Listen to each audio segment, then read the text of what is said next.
Good afternoon, everyone. I think we should be live. Let's see. Yep, YouTube's telling me we're all good. Let me just share this quick. In our little Discord. Okay, hopefully everyone's had a fantastic day. Let me, or having a fantastic day even. Let me pull up our chat, bring up our development environment. And yeah, I will describe what has happened since the last live stream. Okay, so pause that so I can just see the chat. Chatteroony. Live chat. Okay, cool. Got everything up. Great question. Yes. Ratchet has just asked, did you get the cube map working? I'll get into that in a minute. But first thing I fixed, because we had textures that were being uploaded via a cube map, I actually, yes, just a spoiler everyone, I did get the cube map working. So the first thing I did is I worked on uploading memory to a, what is it called?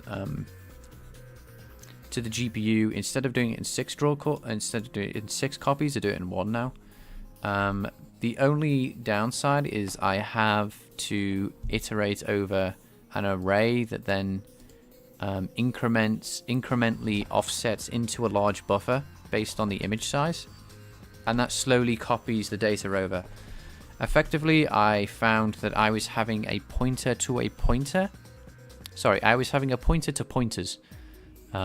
So it was pointing to the first address when I actually just got when I was just accessing the data. So that data was pointing to a pointer at the beginning of a list of pointers, which the pointers are actually array. It's an array, right? So the pointer to pointers is literally just the total array, and the other pointers are just indexes into an array. But the way this is coded, the array really doesn't have any clue how long something is. It just keeps track of the size, but in memory, it's just a big blob of data. So what I did is I just incrementally moved through that array, and we copied into a staging buffer, 6 times over, which I can't imagine is too bad. We're using VMA. I can't imagine that it's that bad, but what we have done is reduce this to 1, no matter how many textures we have, instead of a 6 copies, which I don't know how much of a saving that is, but at least, we're doing less, so I assume it's better. The next thing I did was a lot of maths, which I won't get into, that's just boring, but after that, I decided to, again, look at the OpenGL tutorial. And there was a line in there which I'm probably going to pull up, and that made it all make sense what was going on. Oh, hi guys, hi Detricade. To be honest, that's what my staging pool does. I allocate a large staging buffer. Okay, you do sub allocations. Nice. Hope you two are having a great day. But let's continue. OpenGL tutorial. I won't show it yet because there is still an issue with the skybox, but it's nowhere near as bad as what it was, right? So if I go to the cube map, blah blah blah blah, and then it says somewhere down here, the interpolating part of the vertex shader. This might be it. So let me. Part of the vertex shader is what we set for the incoming local destination vectors. As the output interpolated. So sorry, let me read that again. This line I realized what my mistake was. The interpolating part of the vertex shader is we set the incoming local position vector as the outcoming texture coordinates for interpolation used in the fragment shader. Oh, that's what I got wrong, right? All I had to do to get this working, I had to stop messing around with the direction vector. I was multiplying the direction vector that was going to be sampled over I was multiplying it by the view or the projection matrix, and it was all going, and we were getting like all sorts of weird directions. So if I run the game engine,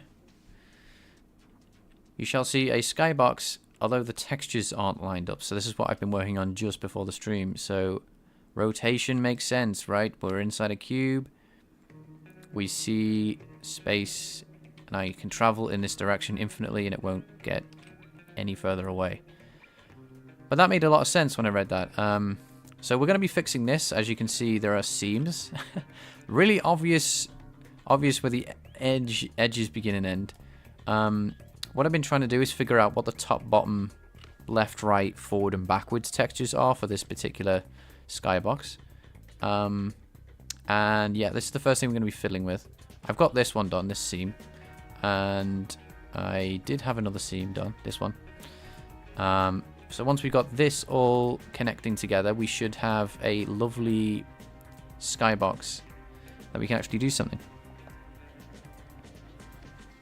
My notes have the image. The problem is with the... Yeah, thanks. Thanks. No, it's just the wrong faces, which we can easily fix. So what we're trying to do right now is, unfortunately, the skybox textures are just 1, 2, 3, 4, 5, 6. I don't know which one's which. I recognize that these two need to stay now because they actually do connect to each other. But I'm not entirely sure what the order of the others should be. We do currently have a texture that is correctly placed, but I don't know which one it is.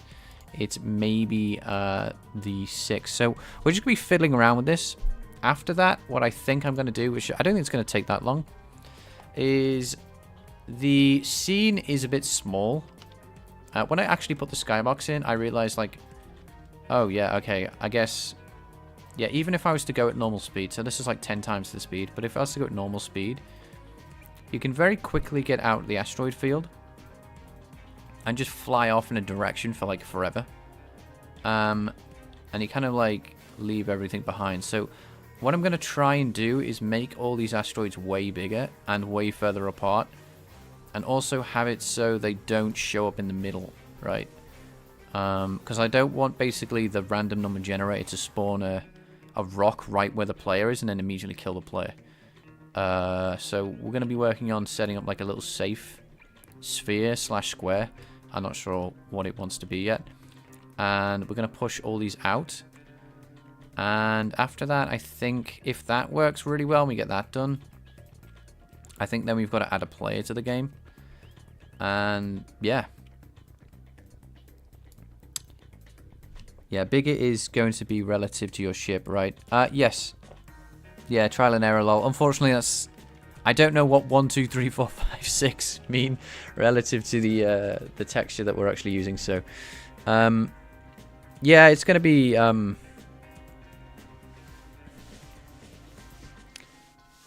Scorp Moon. Ah, thanks for the reactions. Scorp Moon, hope you're having a great day. Well, I'm a OpenGL and C++ programmer. Ah, cool. So yeah, we're going to be fixing a bunch of stuff. We're going to be first doing this jigsaw puzzle of connecting the thingies together, and then yeah, we should be all good. Yeah, that's true. I think I want to keep this. You're not wrong. We're going to be doing a bunch of balancing today. This is what I'm going to be doing. We're going to be figuring out, okay, when I put a ship in the game, how fast is it going to move? How big are the asteroids need to be? But right now, based on the skybox, it just feels too small, right? It just feels tiny, based on the speed that we're traveling. I think it just needs to be more spread out in general, right? Because like, it's just such a... I mean, I could slow it down even more. Like, I could just make it like a crawl. The player wouldn't know, but so this is the thing we're going to do. We're going to be doing all that kind of stuff today. Okay, so let's do our jigsaw puzzle, which is going to be just opening and closing this game to get all these textures to connect together. So we have something that makes sense relative to where we are. So yeah, all that struggling yesterday was just me making a mistake. Oh, and final thing, I am not using an index buffer. I thought that was the issue. So we're just going to have to restore that, make sure that doesn't break it. And yeah, we should be all good. If it does, then whatever. It's nothing. If its air quote's going to be broken, it's not going to be an issue. Actually, let's do that now. Actually, because that wasn't the actual issue. I can actually index into the index buffer and comment out these and put these in so we have less vertices. And then if we've done that, we want this here. Oh no, we want index in here. So even if this breaks, we know why it's broken, if that makes sense. So it's not like a big issue. Hello, Mado, how you doing? Stage 2 normal route or asteroid, yeah. Yeah, we're gonna be doing all sorts. The half is going. The half is going up from my head. Yeah, it's a bit trippy right now, so we'll fix it. Oops. Oh yes. I'm saying this is 36 instead of 8, which needs to be 8 because we're using the index buffer. And even if it breaks, we can easily fix it. I just don't want to change those values and then realize that the faces of the cube have changed. Okay, no, they haven't. They just changed order rather than changed. The textures didn't move. Let me just move my monitor momentarily. Okay, cool. Right, let's begin our jigsaw puzzle. So I know these two are correct. That's why I've labeled them locked. I'm going to rename these textures once they're done, based on the order they're in. So yeah. What did I change briefly? So which texture is 3? So let me look at 3. So fortunately, Visual Studios will just tell me what the texture looks like, and it looks like it's not 3. It's the other one, right? It's 2, I think. Yes, 2 can't move. This is 2, right?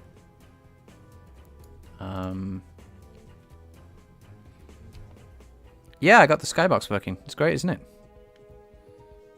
Yeah, it's just it. That's it. Just faces out of order. I mean, I'll fix that shortly. So 2 can't move, I think.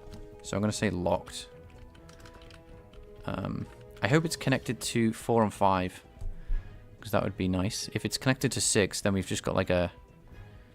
But I believe because these two originally worked together and I kind of stuck them together. These two... Okay, so let's just move the others around. So let's put 6 and 1. I guess I'll just swap these around.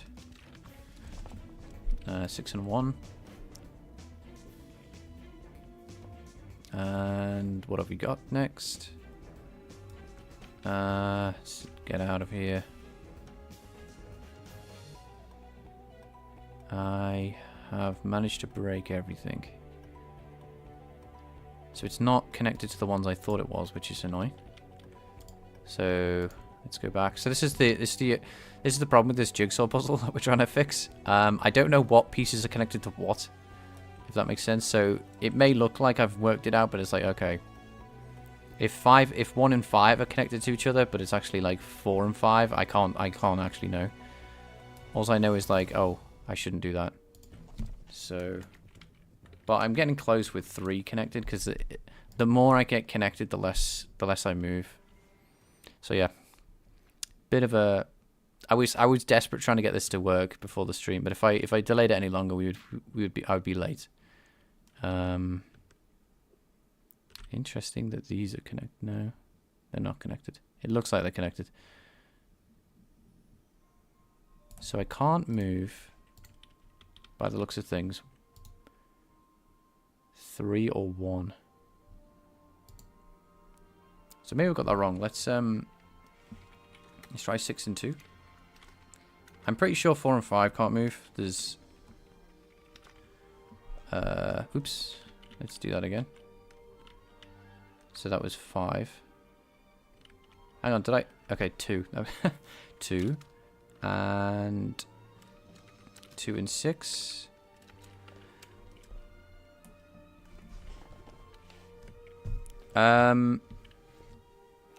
Yeah, basically, it's Detricode's correct, right? Yeah, but it's on the GPU. The GPU thinks it's one texture, but it's actually 6 textures that we load in. Even if you had one texture, you would have to split it up into 6 anyway. So this just avoids the extra step of having to do the conversion if they're already split up, which is, you know, it's pretty handy. See, that's what I mean. I don't want the player being like, boom, oh, you just died, you know, with the asteroid beam right here.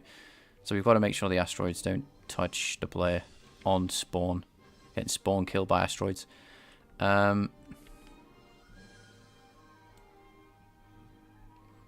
it's just randomly placed in a volume at the moment. No, I don't think that's. Maybe it's a different piece that's correct. I might. Yeah, a lot of this is just going to be trial and error. Like I said, I don't know the. So this is what it should. This is okay. So we got this again, right? Okay. Let's move. I don't know. 3 and 6. I don't think I've done that. Oh, 6 and 3.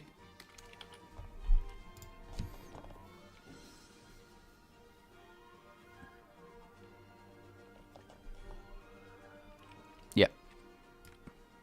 Yeah, Detri's right, yeah.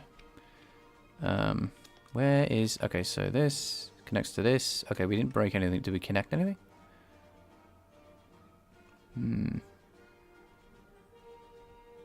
No.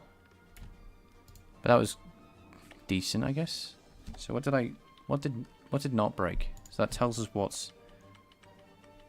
So moving those two around didn't change anything on the connecting pieces. Good. So that means I can maybe do a 3 in 1. I might have done this already, but bear with me.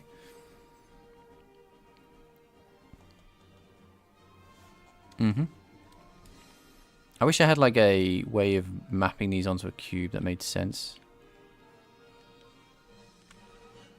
Okay, so moving 1 is actually not a good idea.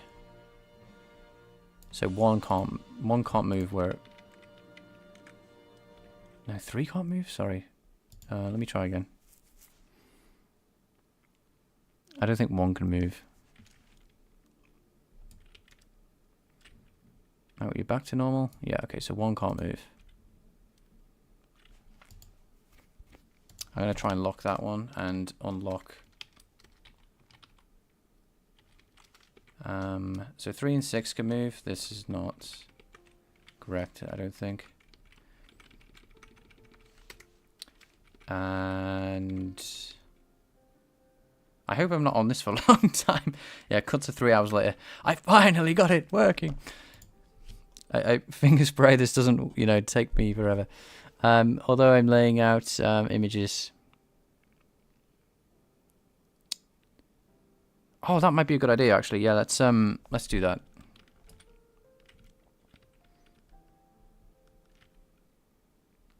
Okay, so this is correct on the bottom side. Is that correct there? No. What did I change? What I think I need to do is just kind of like label them. Yeah, that's what I'm gonna do. I'm gonna go into GIMP and like name them. So texture 1 will just have a big 1 on it, if that makes sense.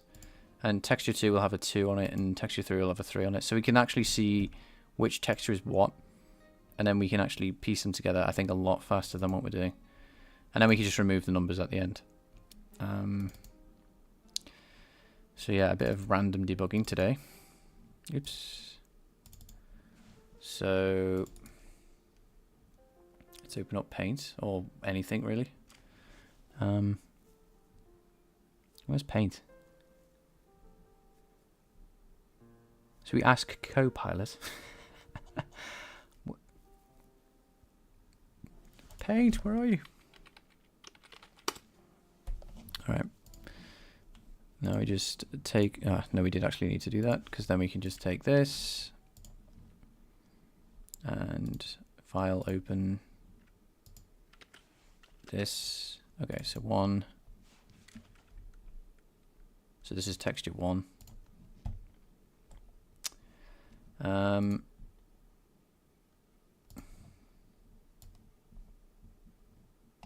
Okay, let's make sure it actually looks like 1. Not like a weird 2. And I think I'll save these as... just in case it messes with the values. I'll name this as like, I don't know, paint. 1 paint, 2 paint, 3 paint, 4 paint, basically. Alright. So, open... Bruh.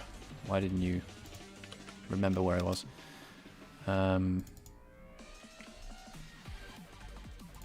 Yep. Oops. That's not red. 2. Save as. Yeah, because I'm not sure if the you know, I don't want it to mess with the values. You know, the pixel values. So, red. 3. This is some high-level paint action, this. Especially with this intense music. Alright. Oops. Why is 3? Oh, no! I've destroyed a value. Bruh. Alright, save. I think I clicked save by accident. Yes, replace it, please. And... okay, so 1, 2, and 3 are fine. We just need 4 and 5, 6. Okay. Open 4. And this, and then 4. Oh, I pressed Control S. That's what I did. Okay. Open 5. 5. Yeah, it's gonna be the next Star Fox game, best game ever. Gonna make it Frog Fox or something, or Star Frog. Gonna get instantly sued by Nintendo. Okay, final one. I'm not too attached to these textures, to be honest, but I kind of want to roll with them for a minute. Just because they're quite dark. I don't want really bright textures. A lot of the space textures I saw online were like super bright. They were like I was in like in the middle of like a rave or something. These were like decently dark. Alright, so...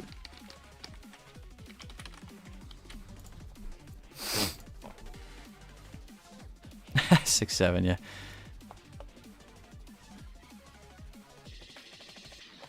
Okay, so what have we got? We're looking at 5. What have connected to each other then? Maybe I shouldn't have done it. So 1 and 4 touch. Okay, so 1 and 4. We want to keep 1 and 4 together. And what else touches? Oh, have I? Okay, so 1.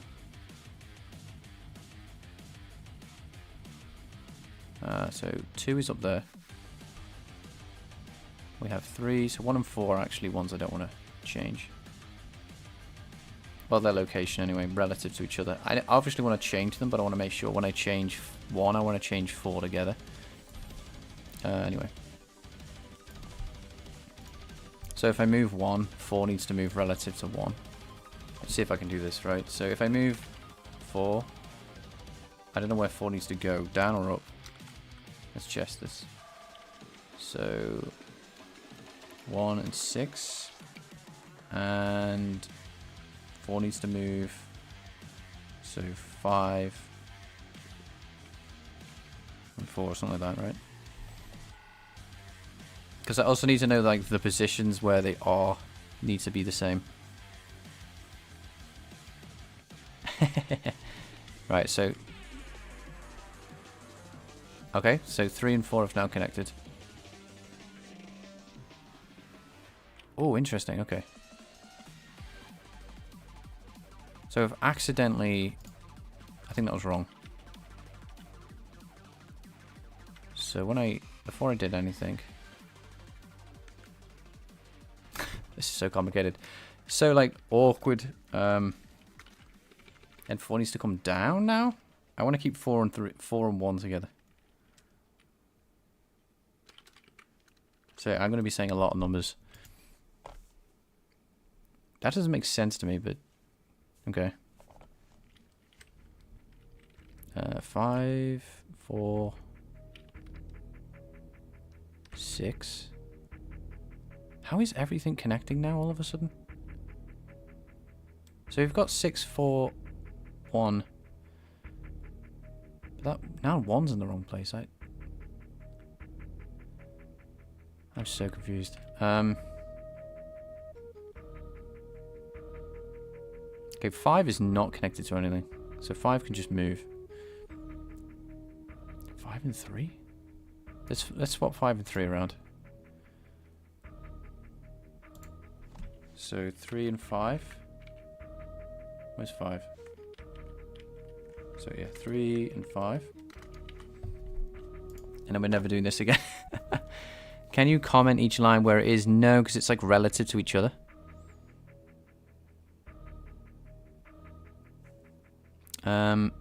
Yeah, equal rectangle-y thing. Hello, Kaya.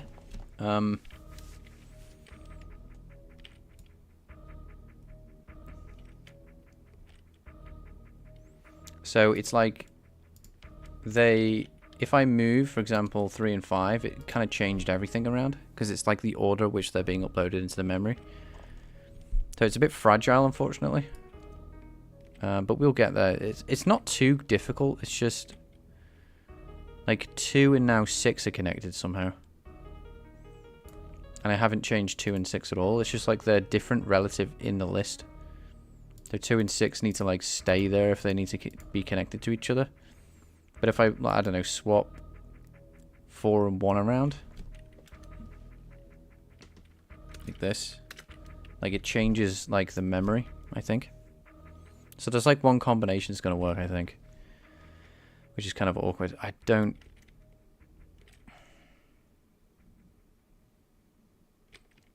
That's what I think is happening, right? So if I keep 2 and 6 this far apart, I think we're okay there. So let's not move these. I'll break my assumptions, right? I just say 2 and 6. Sorry, this is a little less lackluster. There's no hardcore coding here. That's just like figuring out how the pieces fit together. Hope we're all here for it, though.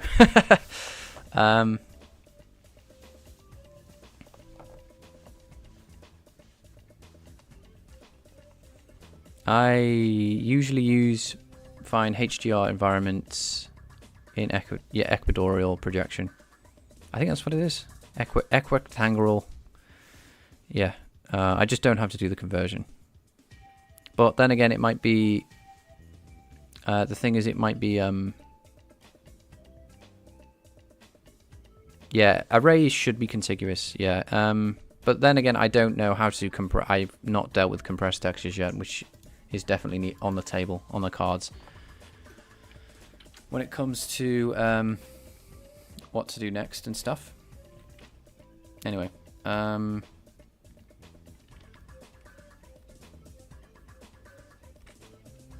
yeah, what I might do just for my own sanity as well, just disable the other things in the scene so we can actually see. Yeah, because I'm zooming out, I'm having to zoom out every single time. So, I mean, I could just change the vertex buffer, but I don't want to do that. If I could just easily disable everything. So we shouldn't see anything. Physics should still... No, physics shouldn't be happening. Okay, that's easier to just kind of refer to. Anyway. Let's go back to where we were. So I'm not going to move 6 and 2 now, right? I lost the positions earlier because So let's move. What should I move, guys? I'm thinking keep 6 and 2 and just replace everything with a number here. So like, no, 3. Where's 3? Replace that with 4. And just see if we can get one like touching in the middle.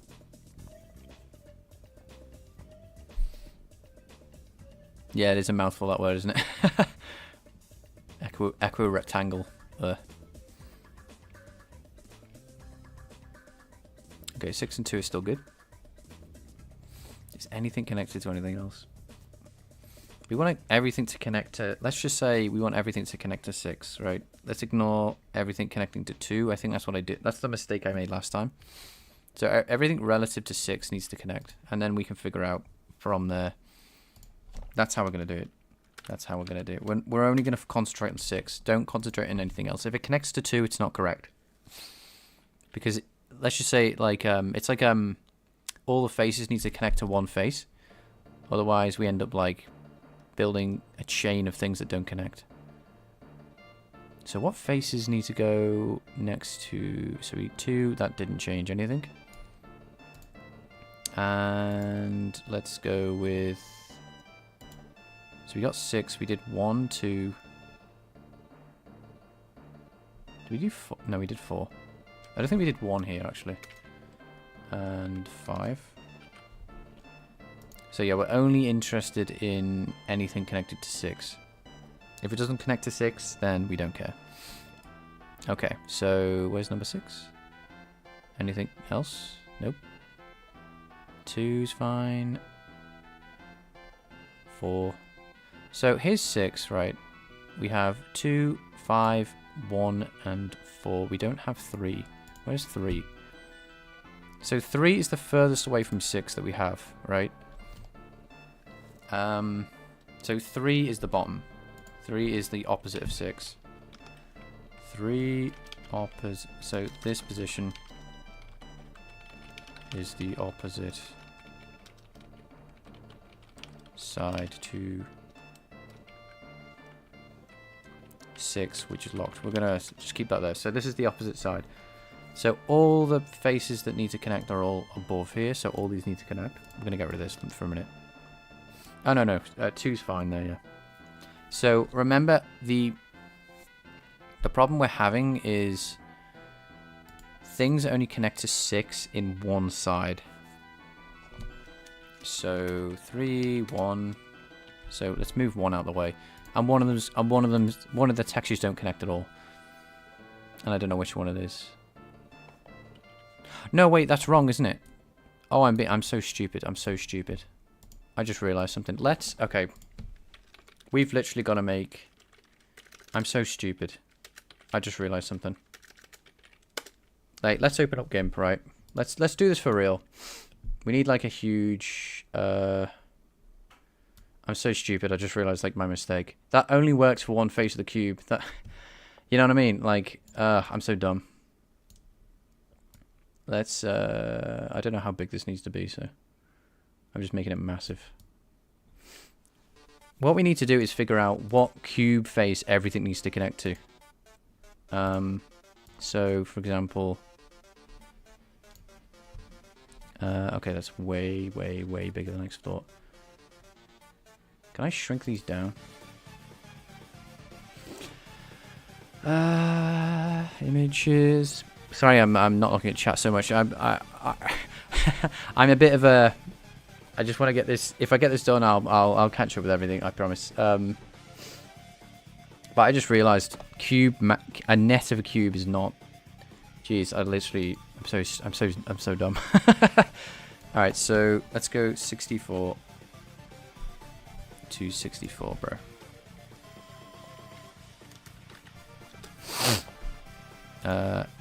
No, not that. Not the whole thing.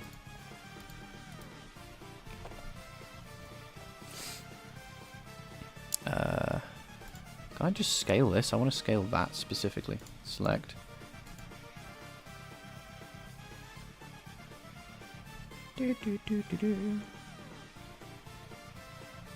Canvas size. Go smaller. Okay, we're not, I don't think we've selected anything else. So 64, X 64. Please just be smaller. Brother, come on. Oh, that's why. Let's do that again. Why? Okay, I was stupid then. I didn't actually put on the right texture. Okay. How do I... Right. This is just not working. What I'm going to do is... Okay, getting... I'm not frustrated. I'm just a bit flustered. Get this down here for some reason. I'm just going to open up all the textures. And we're just going to make the... We're just going to reconstruct the thing. Textures. So I am interested in this, because this tells us everything. Alright. And I'm just going to resize them all.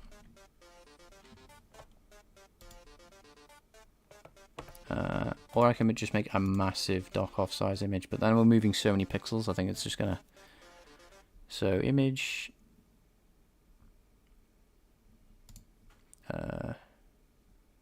Scale image to 64. Yep. And then we're going to export that out.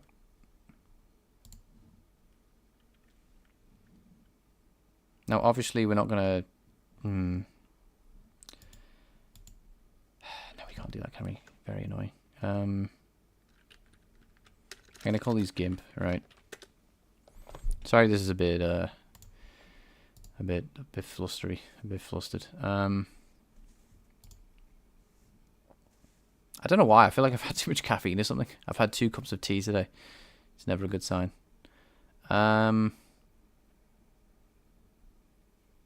Right, so we got layers. How do I make this smaller? What was I just on? Image scale. Okay. Right. And then file exports. And then we call this just... And then I think it'll be easy to drag and drop them. Whatever.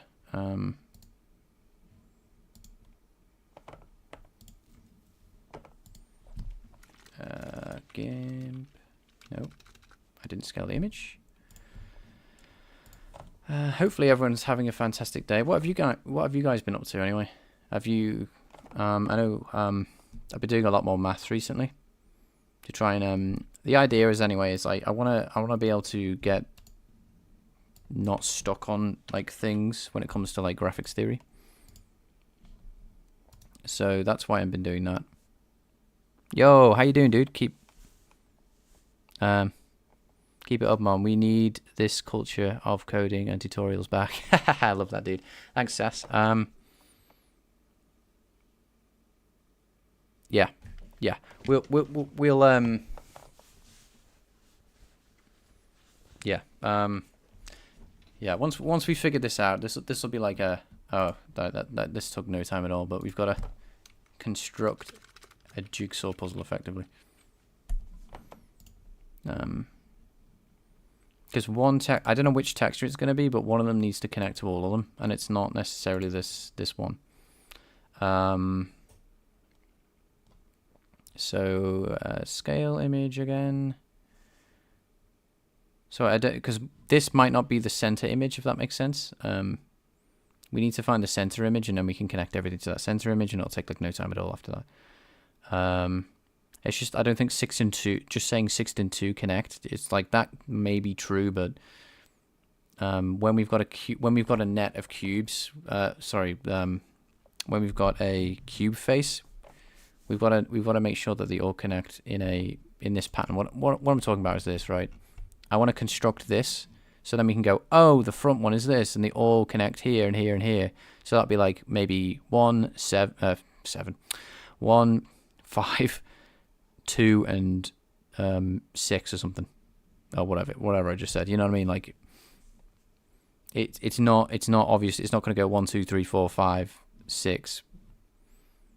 I keep wanting to say 6, 7. I'm really trying to not say 6, 7 too much. I'll let one slip though.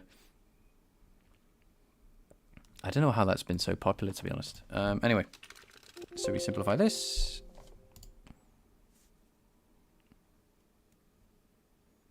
Once you escape tutorial hell things are never the same again.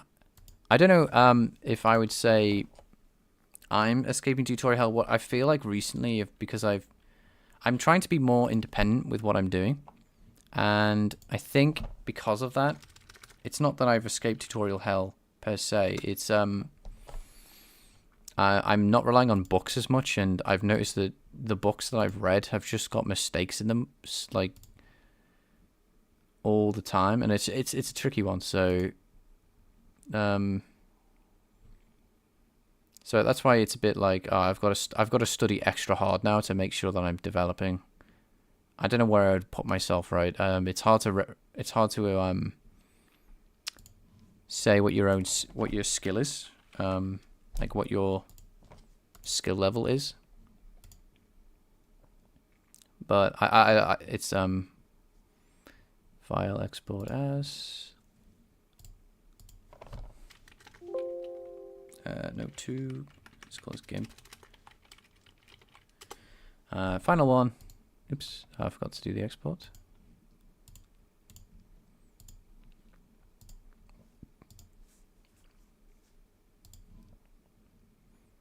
It's tricky though, because if you don't use tutorials and stuff and you just kind of wing it, you end up in this situation where you kind of get stuck immediately. It's just tricky. Yeah.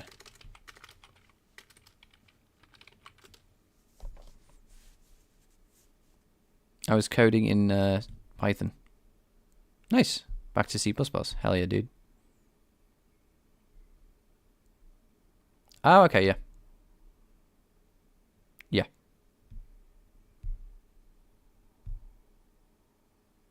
It's no, I've been thinking about it anyway. It's not like where I am relative to people and other things, like, you know, if I was to be dropped in a room with the graphics programming Discord gang, like where would I stand relative to them? I don't know, you know.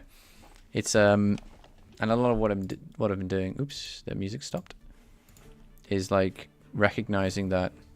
So we have 1, 2, 3, 4, 5, 6. Okay, cool. That, you know, I may just have to tolerate being not bad, but let's do, I don't know, 2, 4, 8. Right. And now, once we paste the images now on this, it'll be like much easier to figure out where everything is. Because before they were so big that we couldn't really move them. Right, okay, so every time we do this, we need to make I think it's fine if we just drag, as far as I can tell. We can select a layer, right? That makes a new layer. And if I just zoom in, and then we do select, and then we do this, right? Then we can actually move them around. Even if it's really... it's a bit pixely, but I think we can work it out still. It's a bit small, I hoped, but it's fine.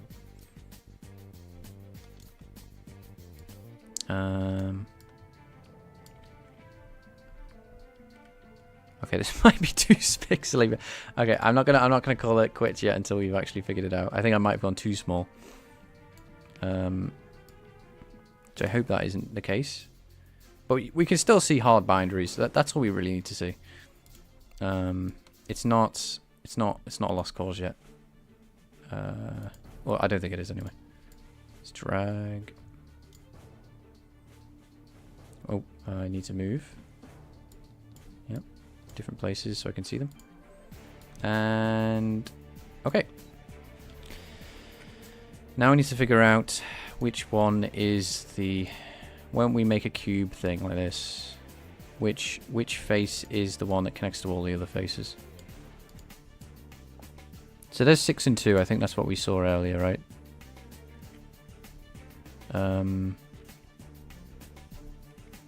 So obviously 5 doesn't connect. So if I'm going to use 6 as the base, is it even possible? Or we're just going to have like hard boundaries? So one of them needs to be able to connect here at this orientation without rotating it. Nah. Okay, so 6 isn't it? We have to move 6. 2. So we know if it's 2, 6 is over here. Because we know they connect. Now we need 5. No, that's not right. Nope. And 1. I'll try 1 next. I just wanted to try 6. 3. Okay, that's interesting. So 1, 2, and 3 connect like that. So what about you up here? No. So it could be 2 actually. It could be 2 is the texture. So one of these is not going to connect to any of them.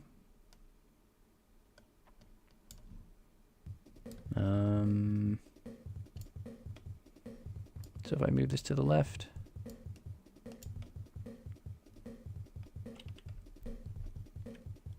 That looks correct to me.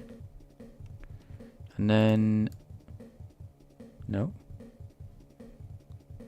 What connects at the bottom then?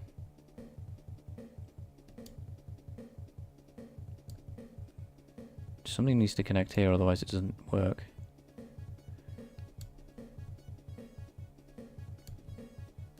Okay. That's disappointing. I thought... Wait, is that really not it? Because yeah, this needs to be here. And that clearly doesn't work. If we click off, click on something else.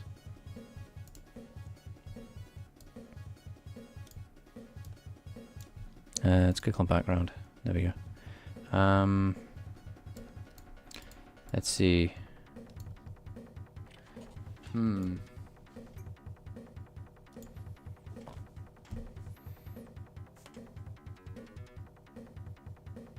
There's a difference between using some tutorials and being completely reliant on other... yeah, 100%. That's... Oh, don't... Yeah, Ratchet doesn't need to worry. That's honestly my bad.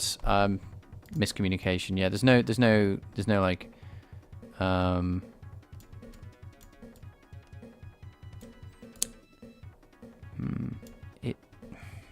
It could be 3. Oh, this is awkward as heck. I thought this would be quite quick. Doing Lego. A jigsaw. So these clearly connect. So 4 and 3 connect. Okay. I hope this bloody texture pack actually connects. That'll be the thing, won't it?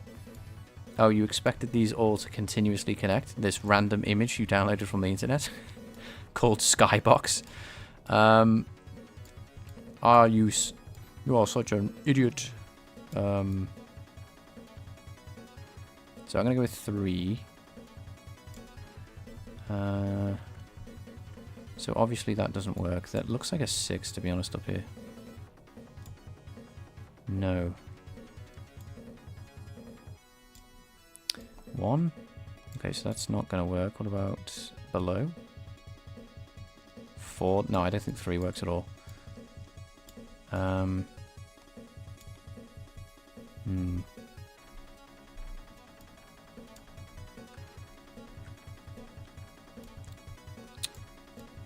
on, gang.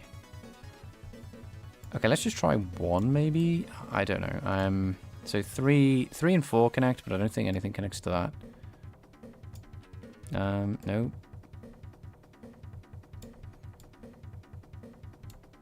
No. So I don't think 3 would connect to 1 just because it's like a unit, a distance of 2.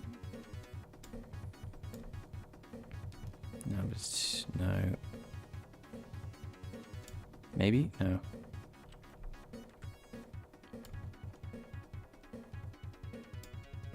No. Okay, so 5 doesn't connect to 1 anywhere. So let's try 2.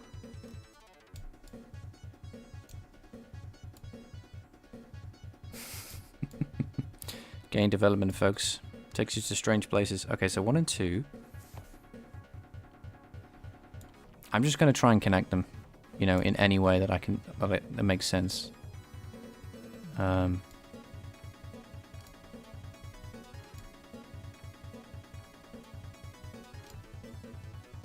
Okay, weird. We're getting close. If I can just connect these, I don't care how. I'm just going to try and connect them.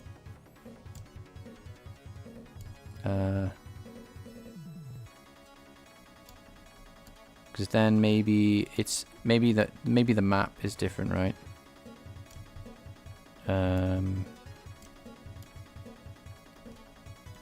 No, maybe here. Nope. Does this connect to this? Why is this 5 not connecting to literally anything? I haven't done the same image twice, have I? By accident.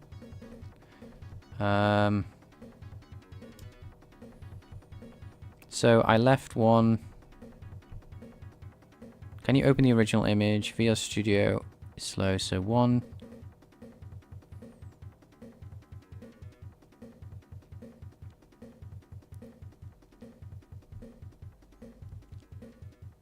Okay, let's see.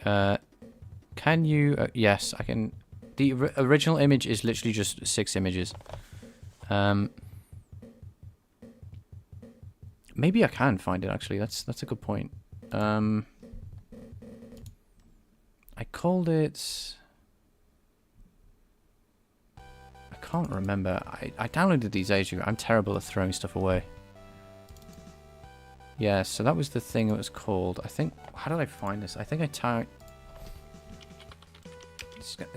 Free Skybox, something like that. Let's see if I can find it again. And we can see... Because if you can find the original image, let me know. I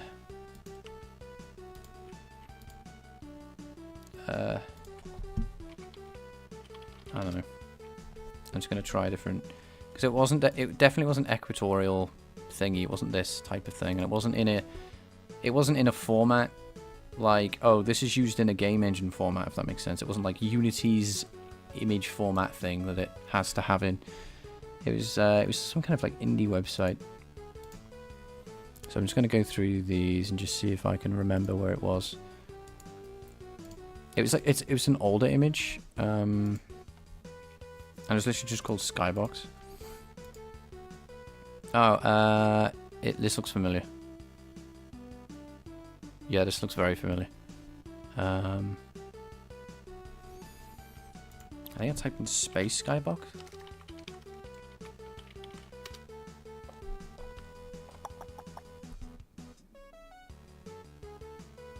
One of these, I think, is it. It's this one or the other one. Yeah, okay. Poop. That's all we have. We just have like a random... Boo. But yeah, this is where I got it from. And they're all just individual 6 images.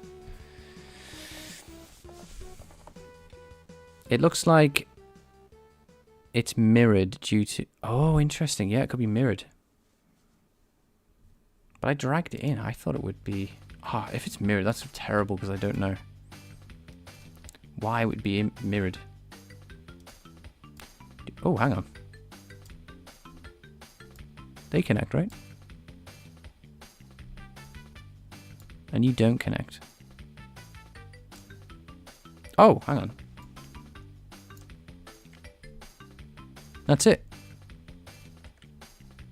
Yeah, that's it. Okay, so we need to match everything with 2. Got it. We got it. We got it, gang. So that's the reference image. So when we're doing this, everything connects to 2. And it should be 1, 2, 3, 5, 6. 4 doesn't connect to it 2 at all. Cool.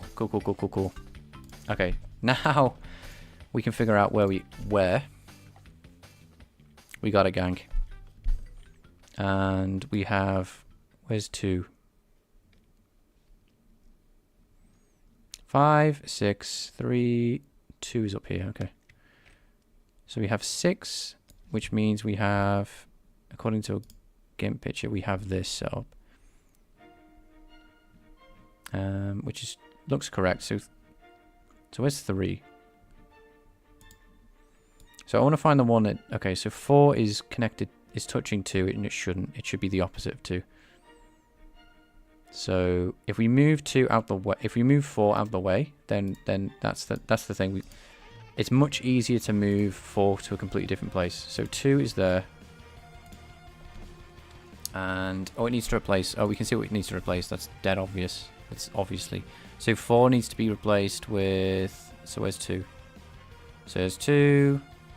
And the opposite is down here, so 4 and 2 need to swap. So 4 and 3. So it may not be in the right place, but 4 needs to be in the opposite direction to 2, which is quite easy to see. So we have 2. We have 4 down there, fantastic, right? And we have 3 and 5. So all these need to move, these guys. And, okay, so we have 6 and 3. So we just need to swap 3, 6, and...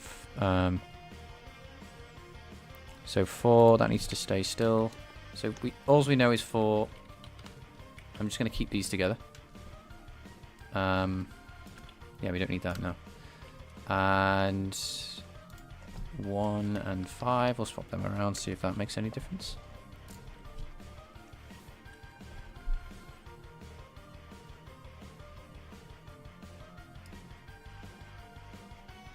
So there's 2, anything connected to 2?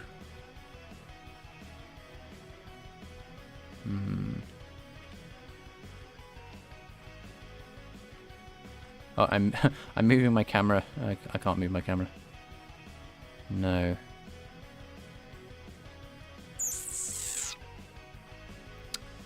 Surely things would be connecting by now. Let's just see. 3 and 5. Okay, so 3 and 1. I'm just gonna keep moving 3 around. Oh my goodness, this is wouldn't it be funny if 1, 2, 3, 4, 5, 6 worked? Ah, that'd be annoying. So where's 2? Oh, that's almost it. But if it's not it, it's not it. Nope. So let's move 3 again. So 3. Let's put 5 here. There's not many places we can move things, actually, if we don't move 4. Oh, this is so complicated. Yeah. I feel like I just need to get another texture, to be honest. At this point. This shouldn't be this complicated. I'm driving myself mad with this, honestly.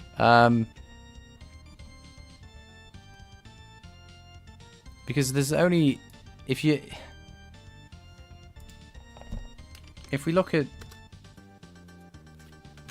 Got 3 times 2 times 1.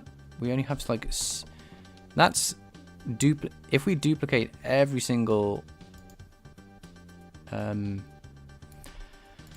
Okay. I think we've done this already, though, but I'll do that.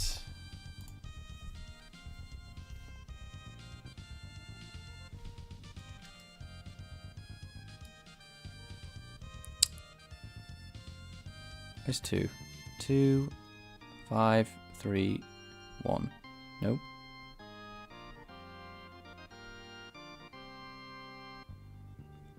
Oh, you might be right. It might be flipped. Everything might be just the wrong way round. Oh, I just had a... oh, no. Like, 1 could be in the right place, but it might need to be mirrored. Oh my god, I'm gonna go nuts. Do you know what I mean? Like... And that would match up with this side, I think.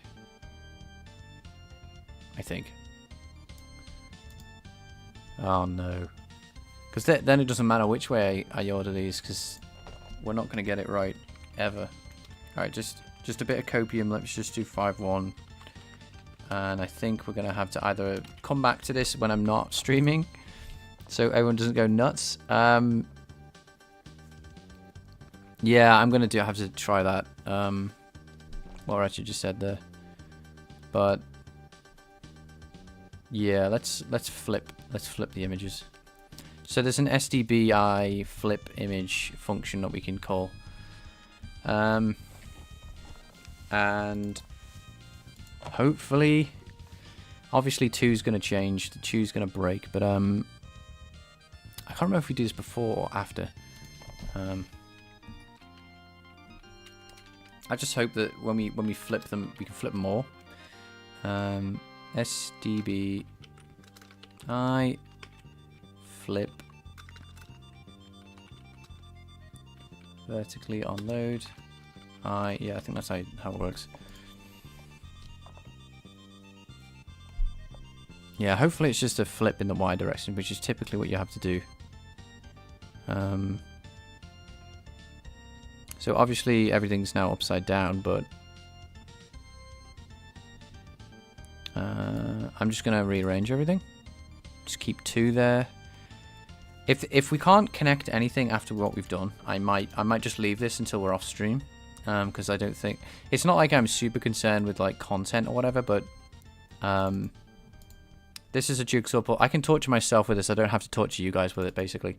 So if we can't get it working in a minute, I will move on. I will do other things which aren't just can we match the pixels together for hours. Yeah, because you know, like I said, I can do that. I can torture myself with this.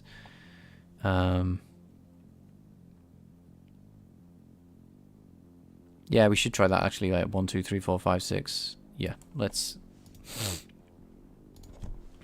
Yeah, Ratchet's right. Let's try that. So, if I can't get it working soon, I'll just do something else. Which is stuff we needed to do anyway. It's not like this is like the most important thing of all time.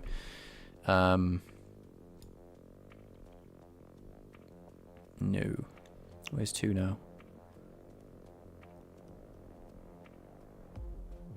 All right, so a couple of more tries of this, and we'll if we can't make any more progress.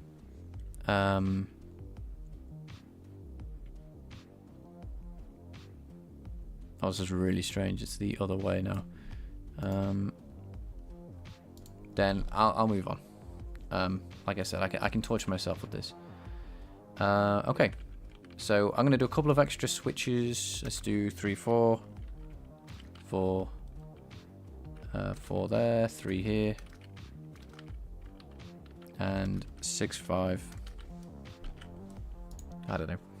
I'm trying to connect something to something here. If we can't connect the large and all at once in a couple of tries, then we'll move on. I'm still looking at 2. So I'm going to move 4 away from there. So 4, where's 2? Let's go. Oh, actually, was it needs to be replaced with? We know that for sure. 2 and 4 needs to be the opposite to each other. So there's an upside down 5. There's 4. Where's 2? 2 is there. There's 4. 2 needs to be replaced with 1. Okay. 1 and 2. Okay, so at least that's... No, I did that wrong, completely wrong.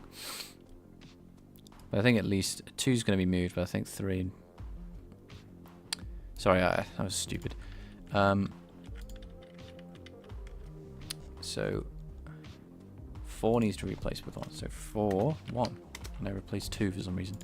Yeah. We'll get it back. We'll get it back. Okay, so where's 4? There's 1, 2, 4. Okay. And then not... Okay, so let's just reorder 3 and 6, maybe?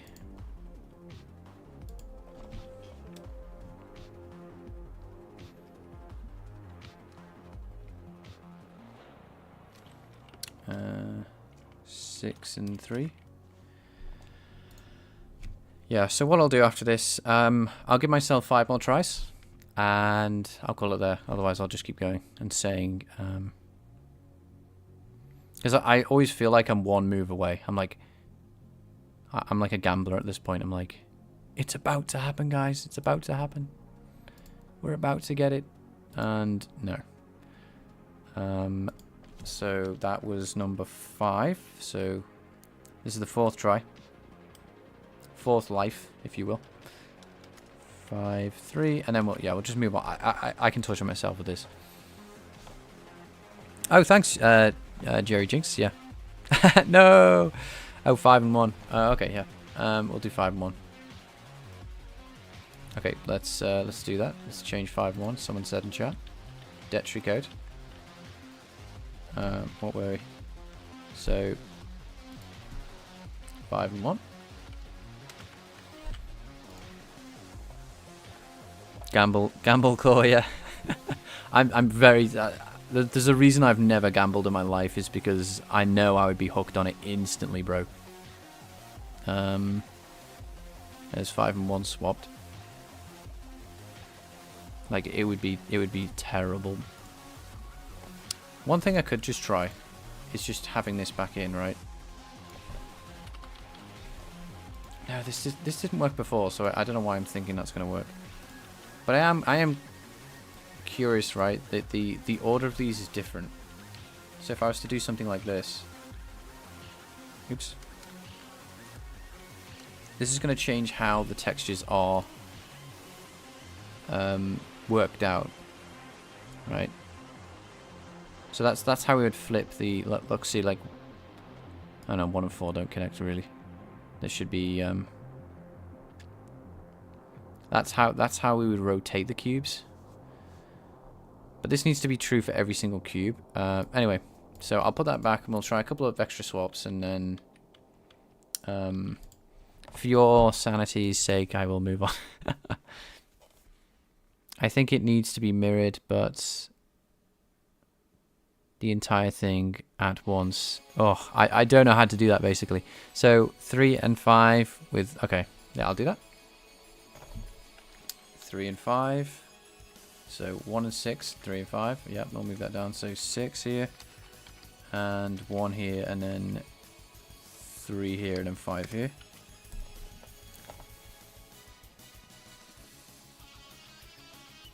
Yeah, it's just picking on you. No problem.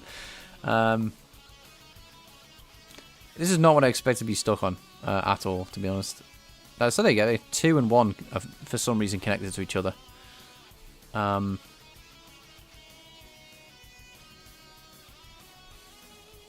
we got 2 and 1 there.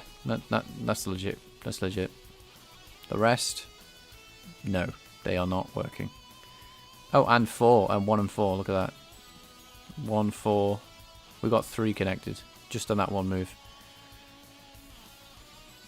So 5 is in completely the wrong place. The puzzle was designed with Riddler. So 5 and 3. You think? Okay, yeah, I'll try 5 and 3. So just swap these around, I assume, like this. Oops. The puzzle was designed with Riddler. That's funny.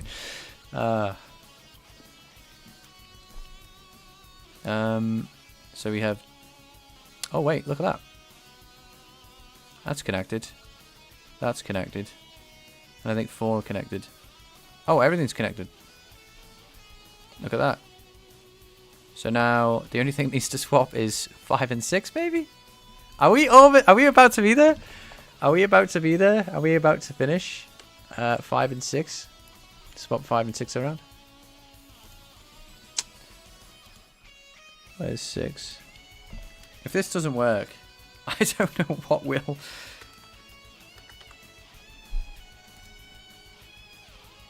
Yeah, ignore the comments. There's something else. No. What?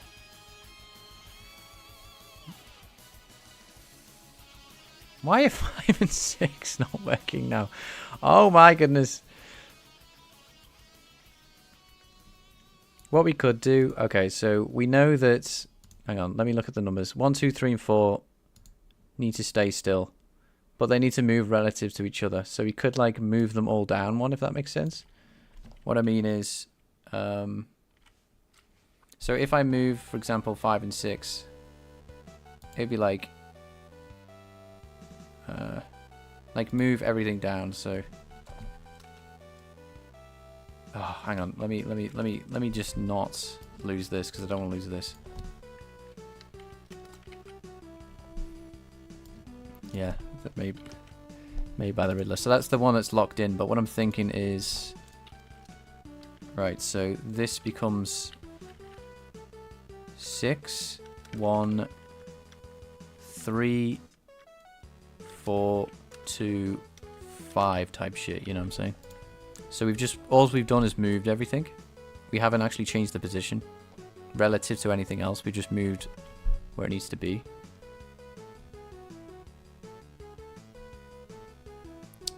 No, I think I broke it.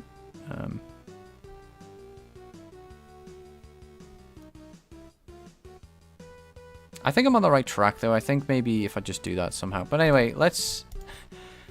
I think we're right. So 1 and 3 are wrong. Oh, I see what you're saying. I see what you're saying. Okay. Oh, I'll do. Okay. Considering Maddo is like we're so locked in. Well, Maddo's so locked in, so maybe. We swap 1 and 3 and 5 and 6 together. Okay, we'll do that. Just one more just one more gamble. Just one more gamble. You can always go back, eh? No. That disconnected everything.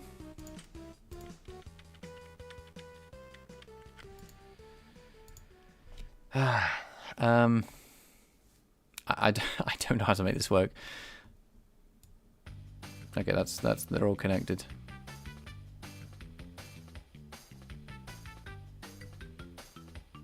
It's like this needs to be rotated. I don't know. What I'll do off stream is I'll rotate these images so they actually fit. Oh, maybe I could do that now.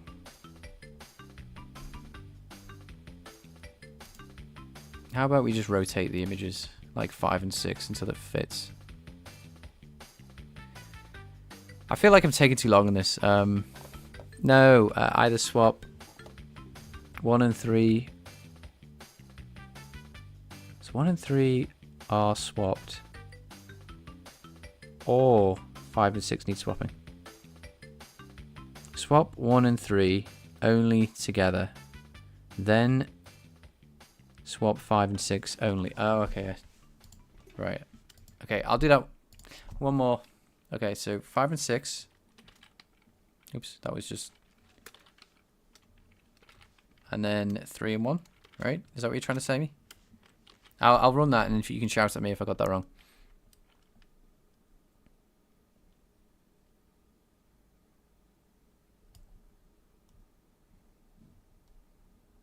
I'm either not getting it or that's not what you meant.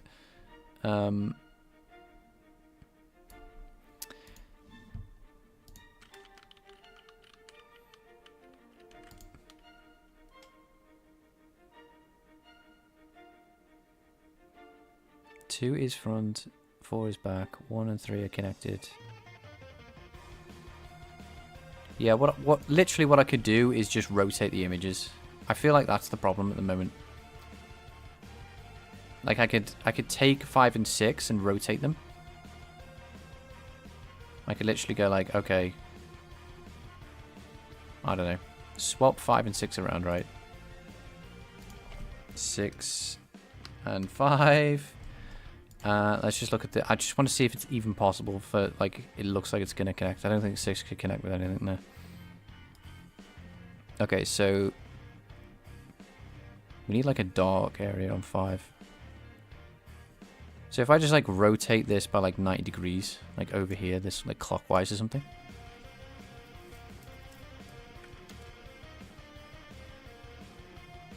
Like this goes there, that goes there, and then that goes there. Like it literally looks like we got it right, but 5 and 6 are just not the right way around. By like 1. Like this corner needs to touch that corner needs to touch that corner. Because it's a dark corner. This is like a medium corner. Kind of looks like it would touch that. A dark corner touches that corner, which is really dark. Yeah, okay. I will spin them around 1 minute. So I'm gonna flip 5 and 6. I think I can do that in Paint. I don't have to do anything complicated here.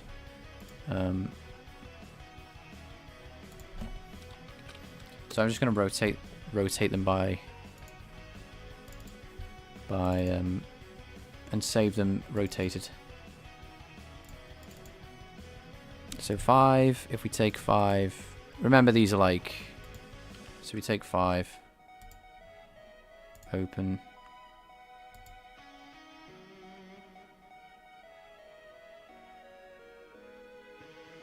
no, just, yeah, that's what I'm thinking, yeah. I'm glad someone else sees my vision, but if it doesn't work, I'll, no, I want to open it. Oh, save, no, open, dude.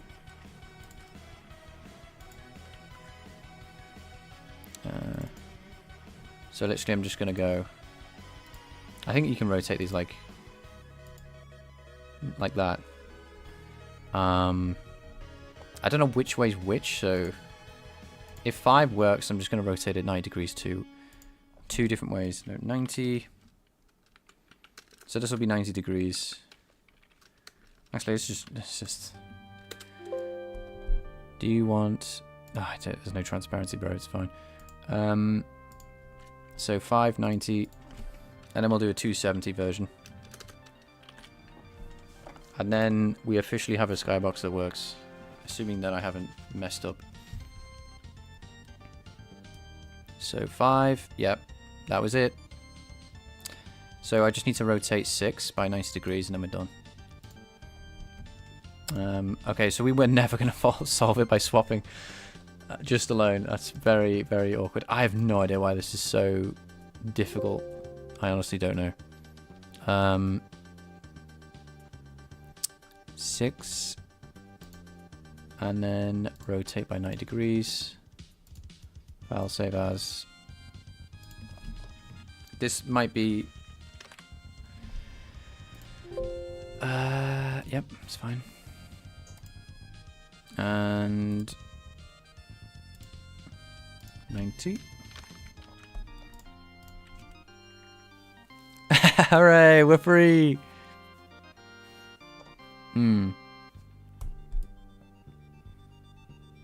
Okay, 6 needs rotating again. Oh, it needs rotating the other way. It was originally here. Yeah, it needs to rotate in 260. Yeah, it's the other way around. So we rotate back to where it was, and then rotate.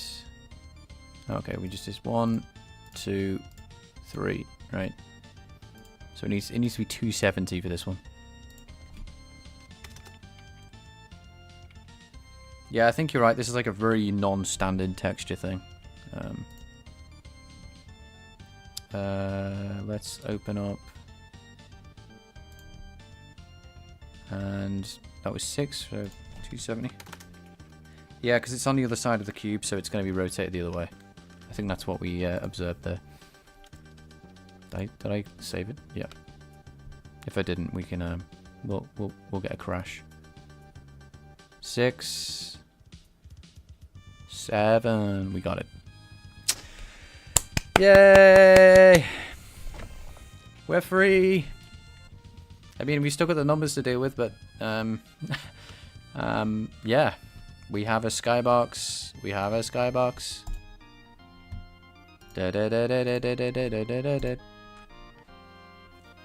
Okay, so let's just right.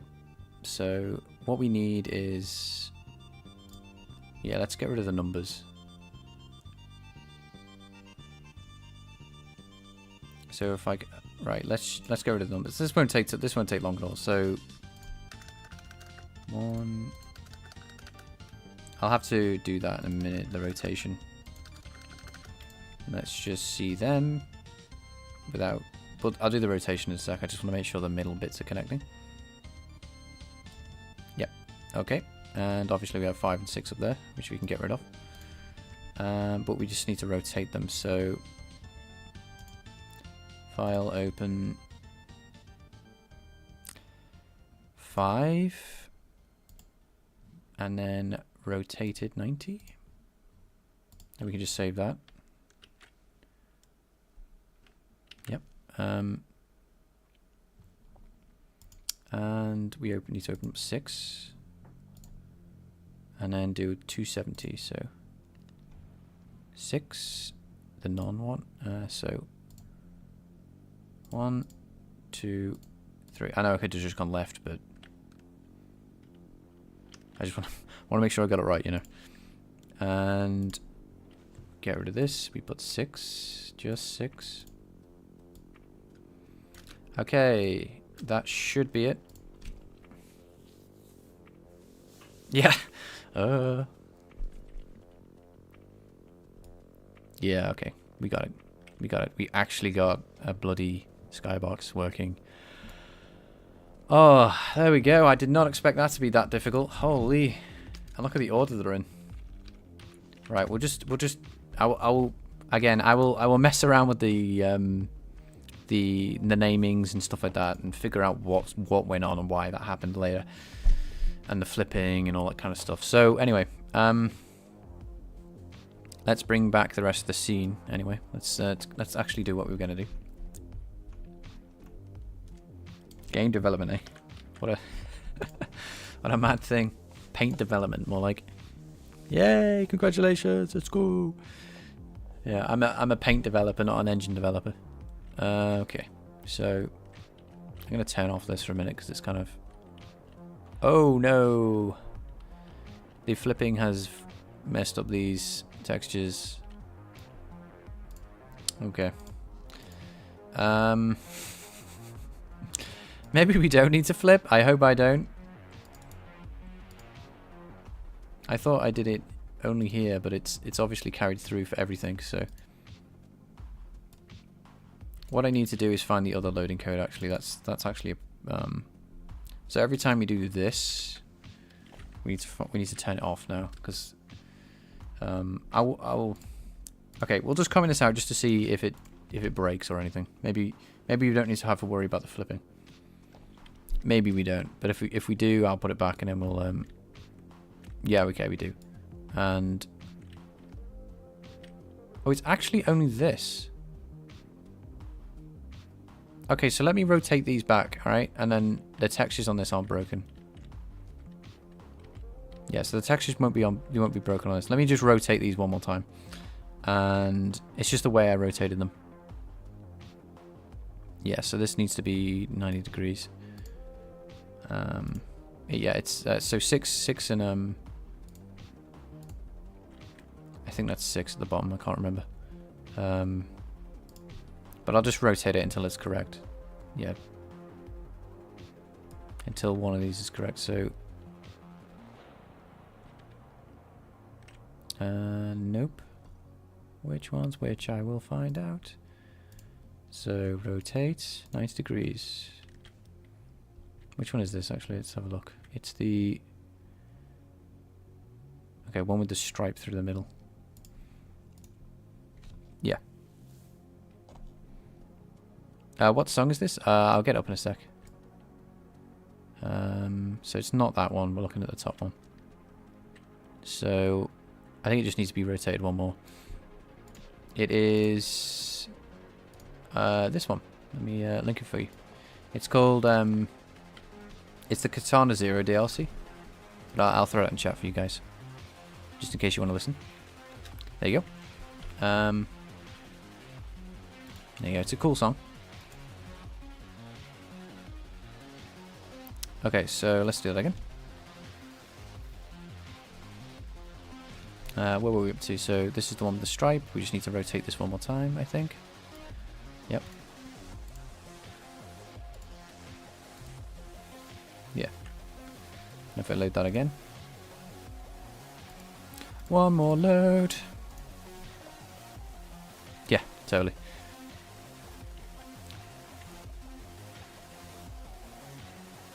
Is that not the one I'm rotating? Hmm.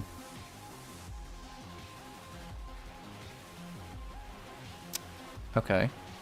I'll do one more rotation, but I feel like we've just got back to where we started. And then, if this doesn't work, I'll do something else, okay? This is so awkward. Is it actually rotating it? I'm saving it. I'm pressing Control S.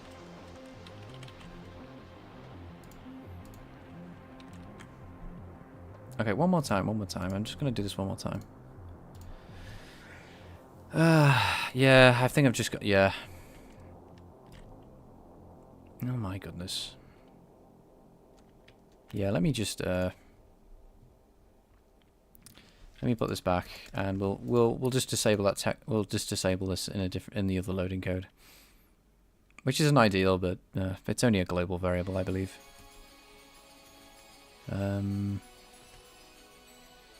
Okay, so just need to rotate that image one more time, I think. Right, now it's upside down, and then yeah, we'll just fix the things in a minute. Nope. Okay, one more again. I love the way that the speedrunners are starting to talk about this game again. Dragon Ball Z Budokai, the original. Okay, I believe one more time we should be good, because there's only 3 rotations we can be in, and I'm getting kind of bored of this rotation thing. So please just work. Okay, right, good. Now I need to fix the textures for the other things, which is quite simple. Take this. Every time this is used... Oh, oops. So it's used here. So when we're in here, we just want to set this to 0, and then we're done. Right, that was way less painful than it had to be, but I wanted to avoid having 2 function calls for 2 different model loading things. Okay, finally. Okay, so let's make these bigger and further apart. Let's just, that's what I wanted to do the whole time. Yeah, it looks pretty decent, to be honest. I haven't actually considered how it looks. It adds something to the game, right? I don't know.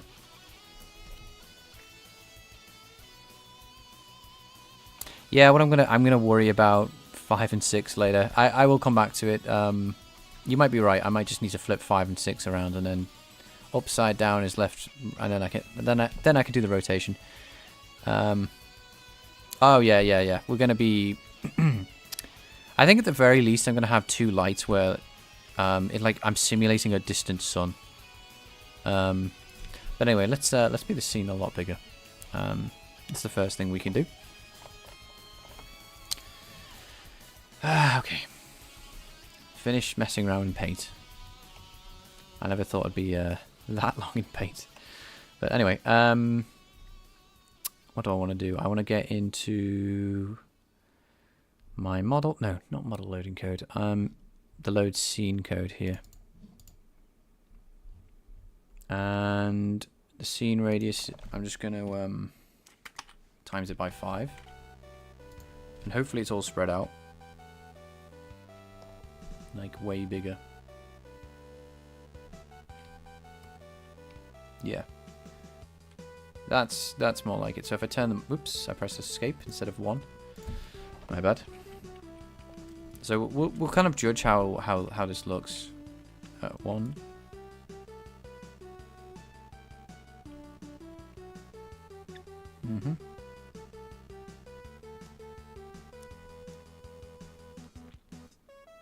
Yeah, that feels decent at this current frame rate.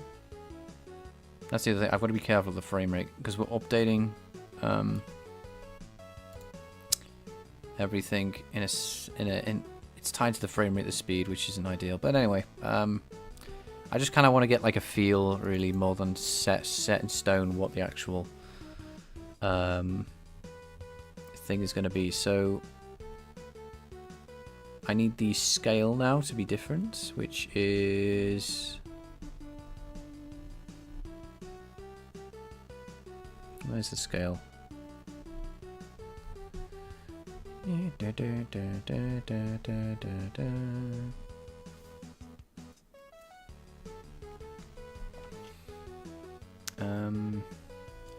Scale. So we have a... I don't put it in the scene render, I update it differently. Or do I?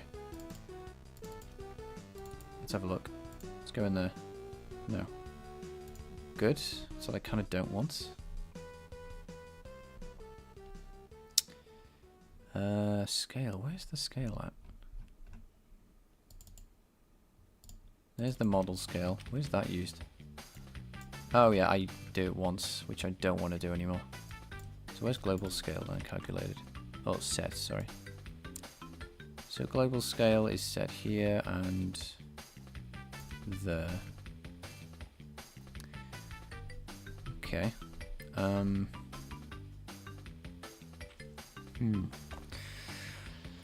That's the global scale. I'm gonna just lazily scale everything up.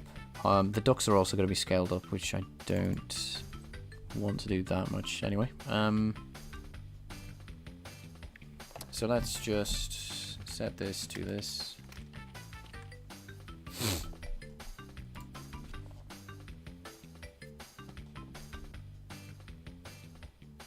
What do we have here? We have... Yeah, that's a problem. I need infinite draw distance. How big are these? I really want them like huge, you know what I mean? But what's ended up happening is they've drawn further away as well. So let's bring the scale back down to 1000 again. So I'm probably going to try... I think obviously with a space game you need an infinite view projection. Oh, okay.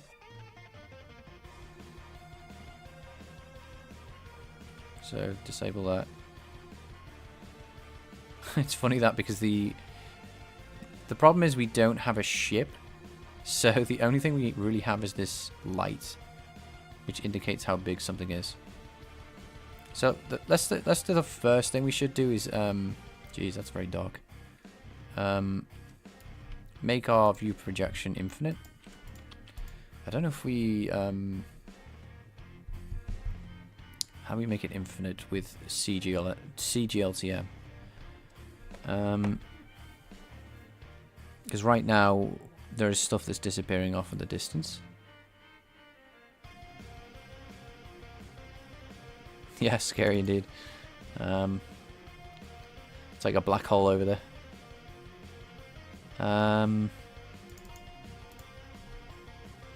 So what do I need to do? I need to grab...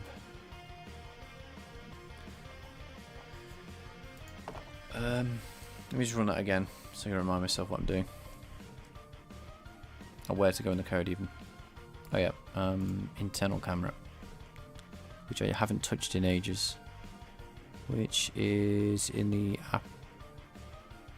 Game camera? No, that's just a movement. The actual camera code is here. Okay.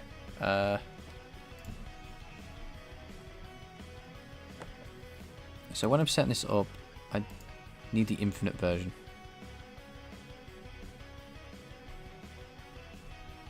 If it exists.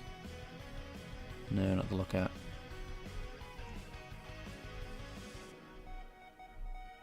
That's orthographic. Be frostum. No. It could be this. The far. Extend to perspective. Far distance. If you don't.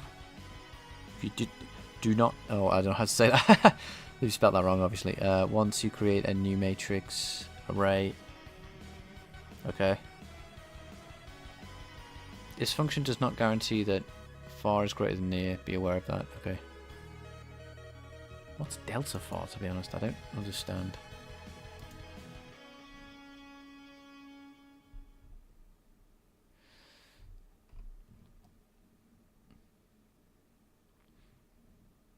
Okay, so that makes something with the near and far. Don't want to resize it. I don't care about that. No, no, no.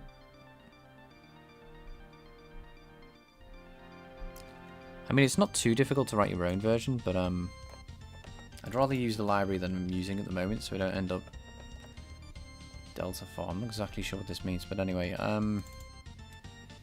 it's possible that I need to add like an extra define or something. Anyway, so infinite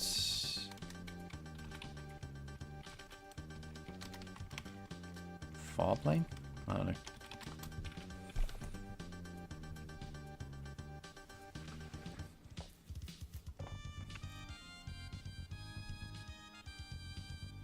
Yeah, reverse, yeah. Let's see.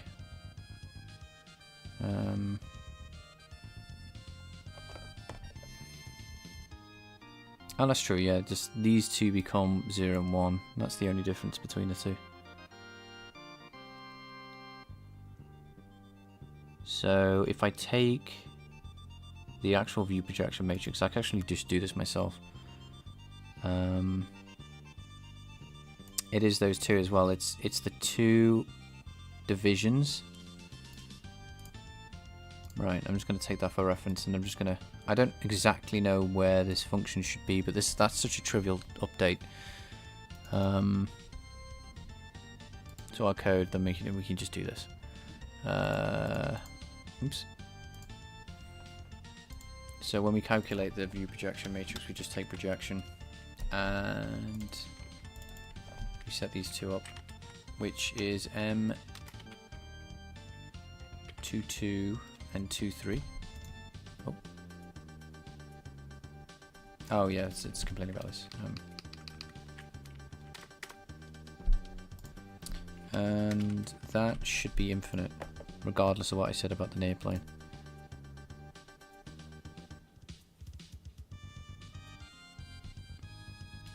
Oh, I've reversed it. I think I need negative. Yeah, I need negative. Let me try that again. Let me just see the camera, how the camera moves. Yeah, I'm moving backwards. I think that's very simply changed with a -1. Let's see. Yeah, there we go. And this should be infinite now. There shouldn't be a far plane that clips anything. So if I increase that to 5,000 like I did earlier, we shouldn't have not that. What is it called? We need to go to scene, change this to 5K. Yeah, it's very simple. Doing I'm removing the delta from the difference from the division from the Z and far. So yeah, look, we're not clipping anything anymore. Even if you move at hypersonic speed in every direction, we can see. Okay, so that was a trivial change. It's actually, if you have an infinite view projection, it's actually harder to make it not infinite. So if we turn off this for a minute. Yeah, that's kind of cool. Like if we go this fast and it's like this big. Obviously we'd need like a bigger light, I think. It's going to look a bit rough when we look close, but I'm just going to do this for debugging purposes.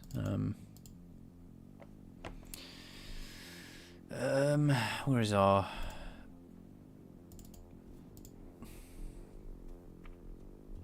So I'm just going to increase the radius, not the intensity, I don't think. And hopefully that shouldn't look too terrible.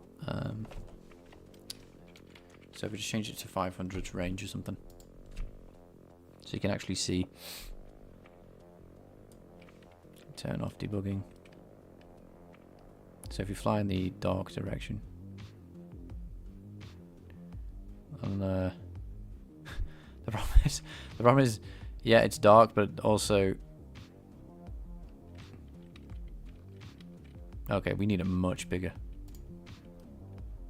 Okay, like, let's go 5K, right? Kind of nuts, but we'll see. I don't know if the intensity is like affected by... No, it's... We've got to increase the intensity as well. I think relative to the scale of the... so that was 50. Like this. So that'll be the size of the radius. No, sorry, the intensity size, so... Yeah, okay. Still though, I need to make it like really huge in the dark areas. I think I might need another light, but okay, that's massive. I don't know what that's going to do to the when you're close up to something.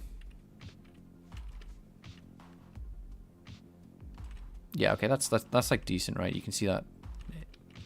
It's just when you get real close, it's going to be like, I'm blind. Okay, but that's fine. That to me, assuming that the we move at this speed, we can add more rocks as well, different sizes. Yeah, okay, so that's good. That's what I wanted to see. Like, oh yeah, we can actually see something happening. Yeah, I can see. Maybe it's still a little bit. No, that's sick. That actually.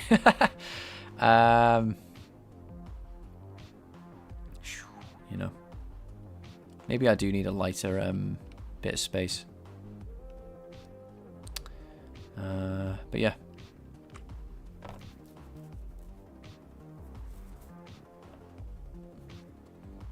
When it doubles. Yeah, when it yeah, it's because the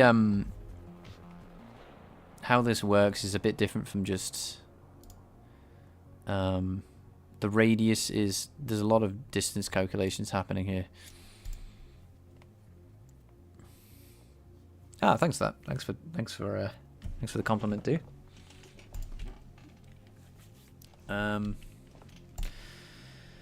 Okay, player time. Right, I don't have a big plan on how I'm going to do this, so I'm going to have to ramble for a bit and think about what we're going to do. So my idea is to have a...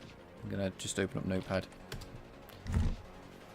My idea is to have a spaceship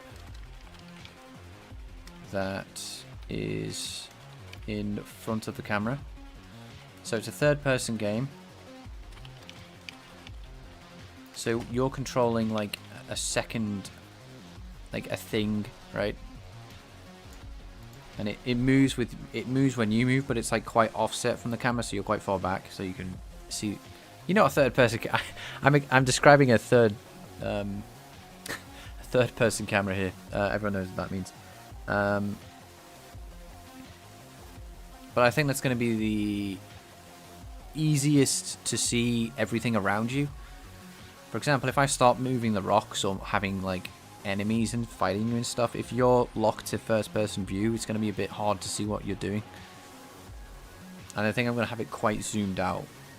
So the idea is to basically have the player update with the camera, but like offset by X coordinates or something. Like offset by some amount or something like that. So to do this, what I'm going to do is make another entity, and we're just going to basically have that collision. Also, that also is going to have collision detection in a sphere. And yeah, after that, we're gonna then we can actually do something. We can have some interaction with the world that we've built, which would be nice. Oh, I think we've got repeating music. So yeah, what I'm gonna do before all that though is I'm gonna push my code. I think it's appropriate. We're in a decent position. So YouTube repeats music for some reason at random intervals.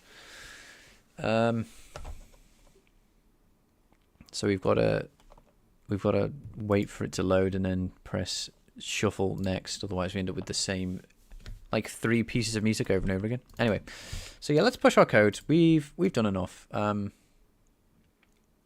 What we can do, I think we can safely delete these. I don't think I want to keep a random bunch of images. Obviously, we've got to keep Frogger around. He's like the unofficial mascot of what I'm doing. I love Frogger. We've got to have him floating around even if he's not used.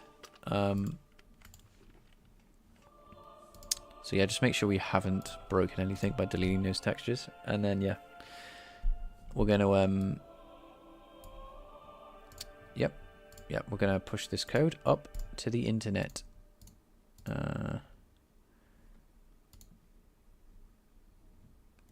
And yeah, if you want to see my code, it's on, for anyone who doesn't know, this is just for people who don't know, my project is linked below the live stream in the description. So yeah, this is multiple days of work on the skybox, which is great. Yeah, thanks for all the help, by the way, as well, getting this far with the skybox. It was really helpful.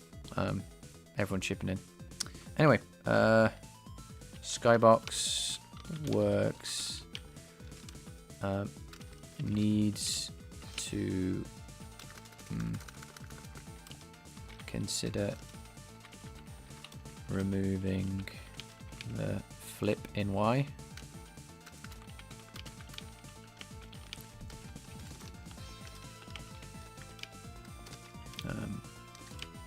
To avoid a function call. I can't imagine that function call is very expensive, but whatever. What else did we do? We played with the increased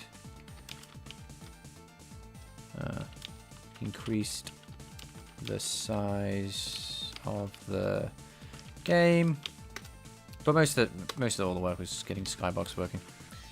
Right. Cool. I will test this on Linux, but I'll have to restart, and I'm not going to restart right now because that will end the live stream. I only have one computer, but this because I've committed, this commit will be tested on Linux. Don't you worry, Linux is still in active development along Windows. Just plugging in my laptop, it's about to die. But typically, because my code is quite simple, it doesn't really require much Linux work, so that's why we have been on Linux for a while. Live streaming wise, I do fix stuff on Linux for sure. Anyway,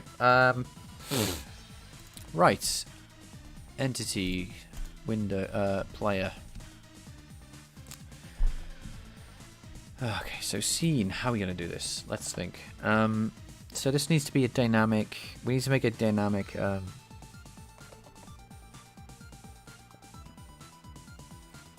The thing is, I don't know how to do with this physics engine is update the physics engine's position, if that makes sense. So if I have a player, for example, if I have like an entity, I don't know how to say like, oh, physics engine, move everything by X or something like that. All I know is how to ask the physics engine to simulate something, so this is going to be a bit of an experiment.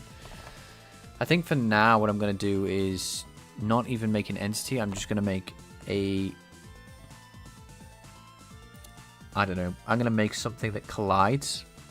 So if I have another sphere, we're just going to use spheres for now. Well, I'll improve the collision detection as time goes on, but for now before we even, basically I want to make sure that if it's the only thing we need is spheres, then I don't care. I'm not going to try and implement all the different shapes that we might need for this particular game. Anyway, what we're going to do is make another sphere. Obviously, this is going to be a different sized sphere, different color. It's going to be a solid sphere. Do we need to do anything with this if I do that? Total entities. Let's see. So we currently have 4,444 rocks and 2 ducks that fly around in the scene. I don't know what I'm gonna do with them, but we're gonna do something with them. So yeah, I don't know how to set the position of an entity that's currently created.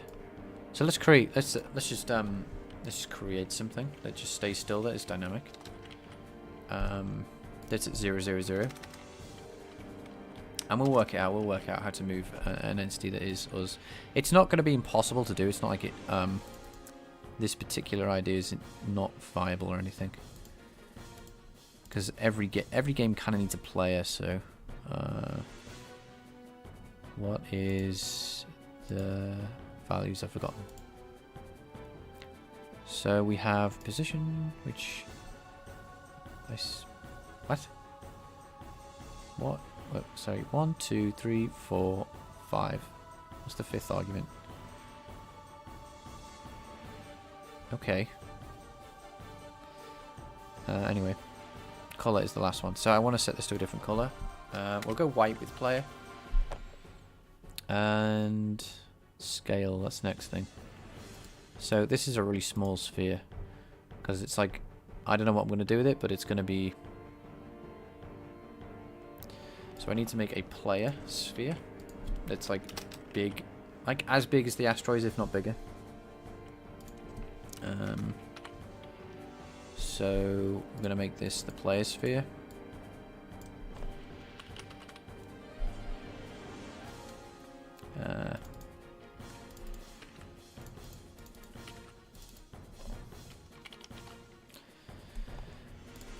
Player results thing.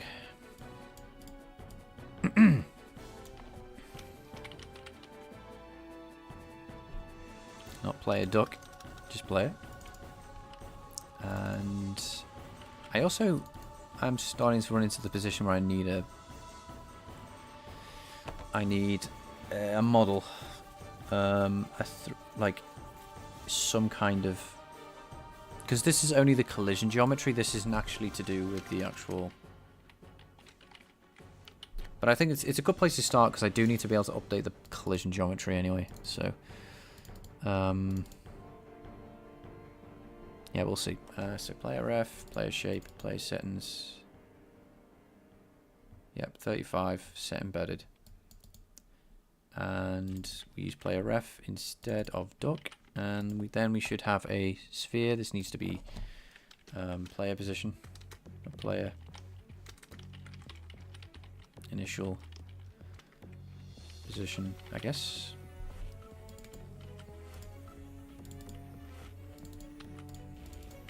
Oh, this is rotation. That's what that is. This is rotation. I just remembered.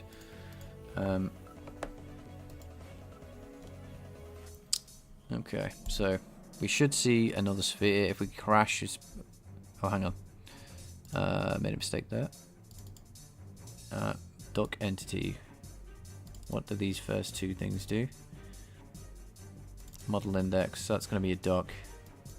It's going to be the debug. I think that's fine. Yeah, we don't currently have a model index, so yeah, I think we're also going to render the player as a duck right now. I think that's fine. If it crashes, it's because we've exceeded the amount of things in the array, so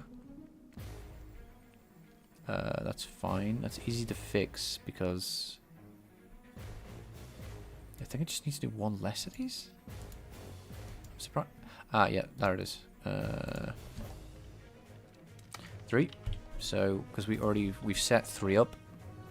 We have one less rock because we need a player.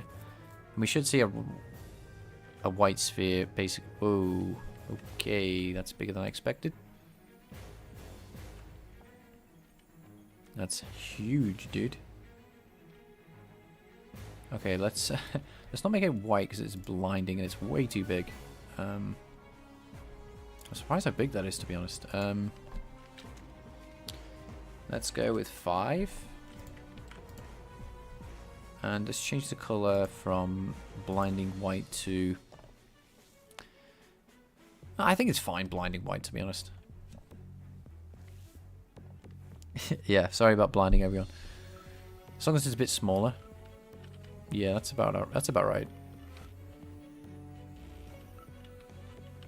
So what it actually needs to be is like here, for example. Like I want to have the player kind of like this. Like we if I go forward, then the sphere doesn't move. I don't know how fast we're gonna go, but yeah, we need it kind of like that, like a bit low. So I want to be a bit above the player, and it just needs to be moving. It still seems huge, but if we go inside, we have a duck. Poor duck. It's being blinded by its white environment. Okay,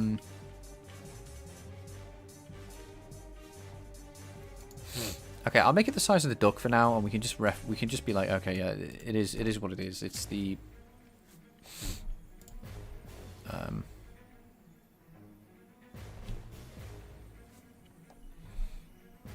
all right, so there's a duck now, and we can fly around with the duck once we get it to update with us.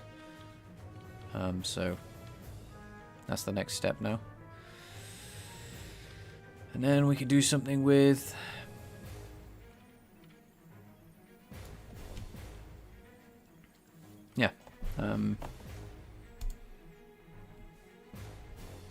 now we just need to update the position of that particular entity when we move, which basically just means we need to update it by the player's camera. So just in case, I'm going to make this really small. I don't want it to be like we're locked inside the thing, because what I don't want is that we can't see what's going on. This is just a test, right? So I don't want to be like oh, we're stuck inside the duck, and then we move and the camera's moving. So I'm gonna make it a bit, yeah, everything a bit smaller.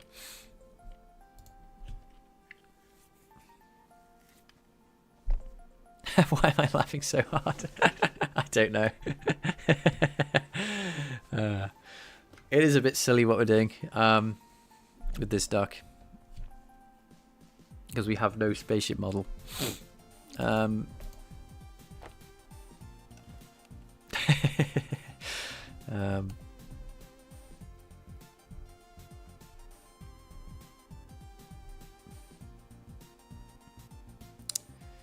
Right, so so we can get a particular entity. That's not hard at all. So we update everything other than, okay, so this is going to be quite an easy thing to fix for a minute. So it is dynamic, and we also need to say is player, but boolean is player equal false. Yes, it's inefficient in memory. It's not data oriented design, but it's going to be quite easy for us to like debug, and then we can improve the memory layout later. So we just say is player, because we don't want to update the player like we're updating the other things. So it's pretty straightforward. When I create this particular guy, I don't know how to distinguish them because I don't have any other model. Let's think.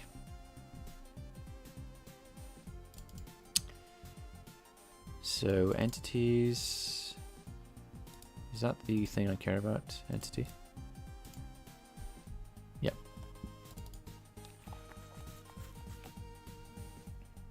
So just excuse my no, I don't want to.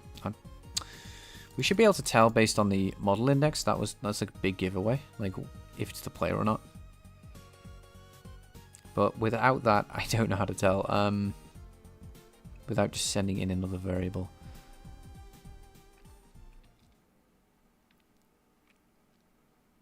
Into this argument, which is like, I'll do it. It's just laziness, but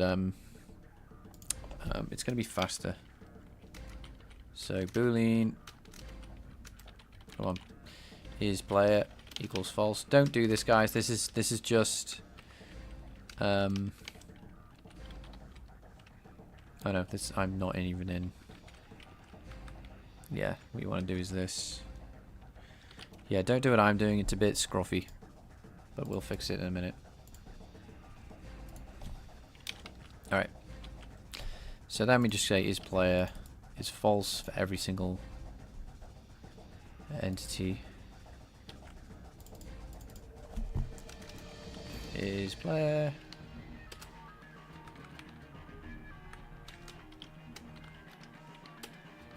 Cool. All right. And when we create our third entity, which is our player, we just say true.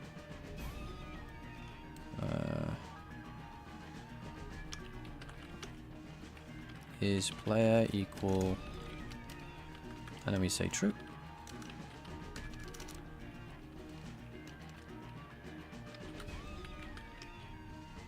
Oh, with a comma, obviously. Okay. So we now know it's a player. It's not going to update with the rest of the physics engine, which is nice. And our entity index for player is 3. It's kind of a bit of a strange one. No, let's rearrange things a little bit in the scene. I don't like that idea. I like having the player as entity 0, so it's really obvious that we're messing with. And all we have to do is just change the order to do that. So entity 0 is player. The rest, these should update fine. This, no, they won't. I need to change this to this, right? Okay, so nothing should have changed. We just have the player should be is playering, chilling like a villain, and we should have that still firing off in a direction. So cool. Great. Now we need to be able to update this dock with our camera and figure out how to fix this horrendous lighting situation that we have here. But all things will come. All things will come. I might even just increase the it kind of ruins the lighting a bit, but if I just like increase the base color of the lighting in the physically based rendering. There's also the other possibility that I just implement more lights. I'll have to think what's like higher priority right now, because I am aware that once I've got the player working, the next thing I'll need to do is some kind of UI. Not even in the game, just to say start, exit, you know, when you start the game, for example. So there's a whole different thing. Yes, I'm doing this completely from scratch, Void. Good to see you, by the way. So yeah, it's so we're gonna have to build a 2D renderer and deal with that as it comes. Yeah, I'm not using a framework either. That's the other thing. So, not that I'm being elitist or anything. I hopefully it doesn't come off this way. But yeah, there is a difference between using Raylib and not using Raylib, if that makes sense. So I'm not using them either. Anyway. But yeah, that's what I'm just saying. It is from scratch. That's why. Anyway, so. Yeah, I've just got to be careful what I implement, basically, in what order. So if I need 2D rendering before I need like multiple lights in the scene, then I'm gonna do 2D rendering, which I don't have. Anyway,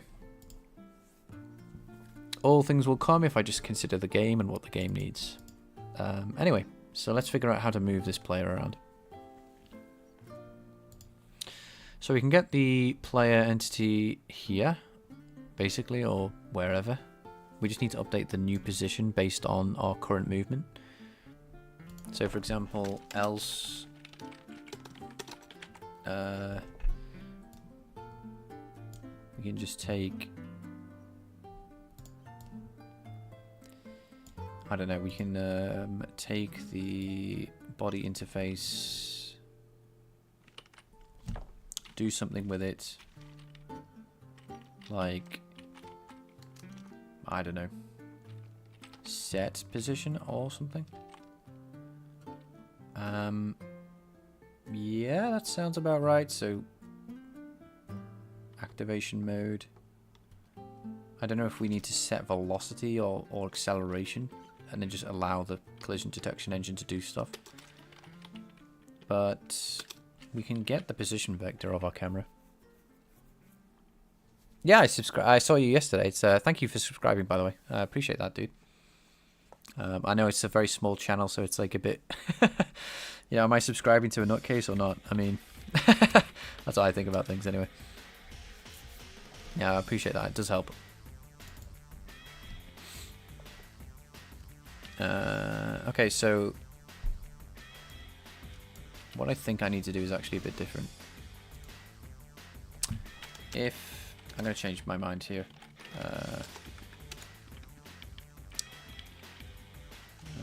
So set position seems like what we need to do. So if the player is not, if it's not a player, got a false. Delete this. Else. Okay, that's more accurate. So then this is the player.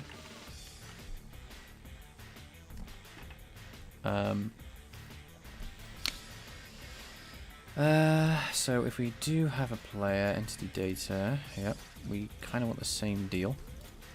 So we need to update the position.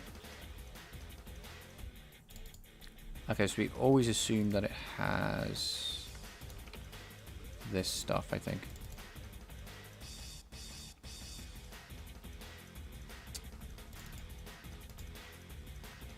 Okay, so this will be 0. We don't have to worry about this being anything other.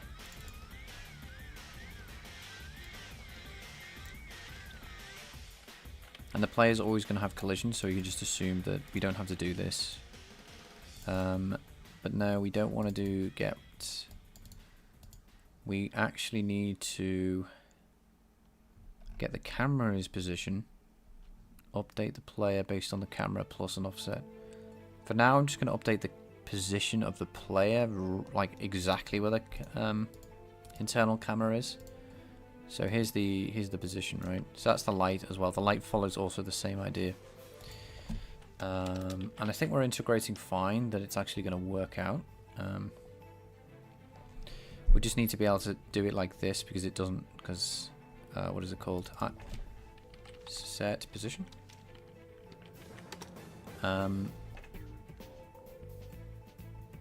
So it needs a, it doesn't return anything, I don't think. Yes. And this needs to return a matrix. I want to be smart here because if I just pull out the get world transform, I think it's slower if we do it that way.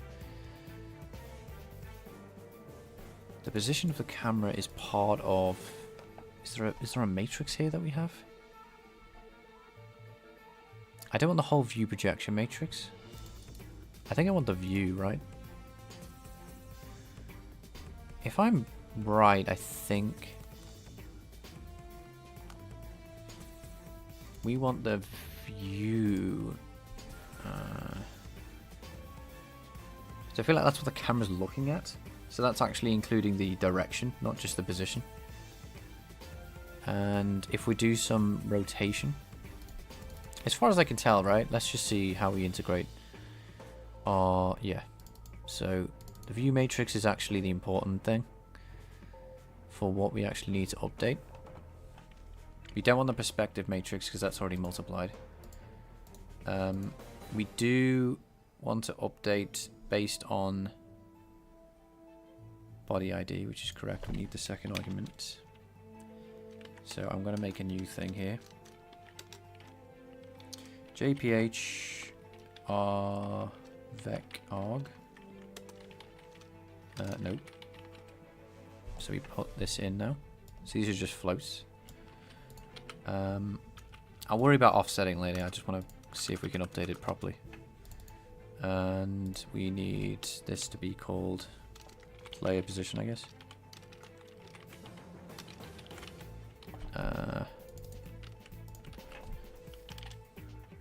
Active mode. Let's see. This is an enum, but I don't know what it wants. Yeah, active. Yep. So we always want the player to be part of the simulation. So JPH activation. Okay, so now the physics engine is going to be updating. Is going to take the updated position of our player, which should be our exact position of our camera. The next thing I need to think about is the position that we send, which is the view projection matrix, which is just view, internal camera view. I love having everything public. Holy, it makes everything so much easier. Dot view. Oops. So that updates the thing for the updates the player for the collision detection to happen. That updates the rotation and position of the player. The only thing that I need to worry about now is offsetting this, but I think we're okay. Yeah, the player's always going to be dynamic, so it's always going to be updated.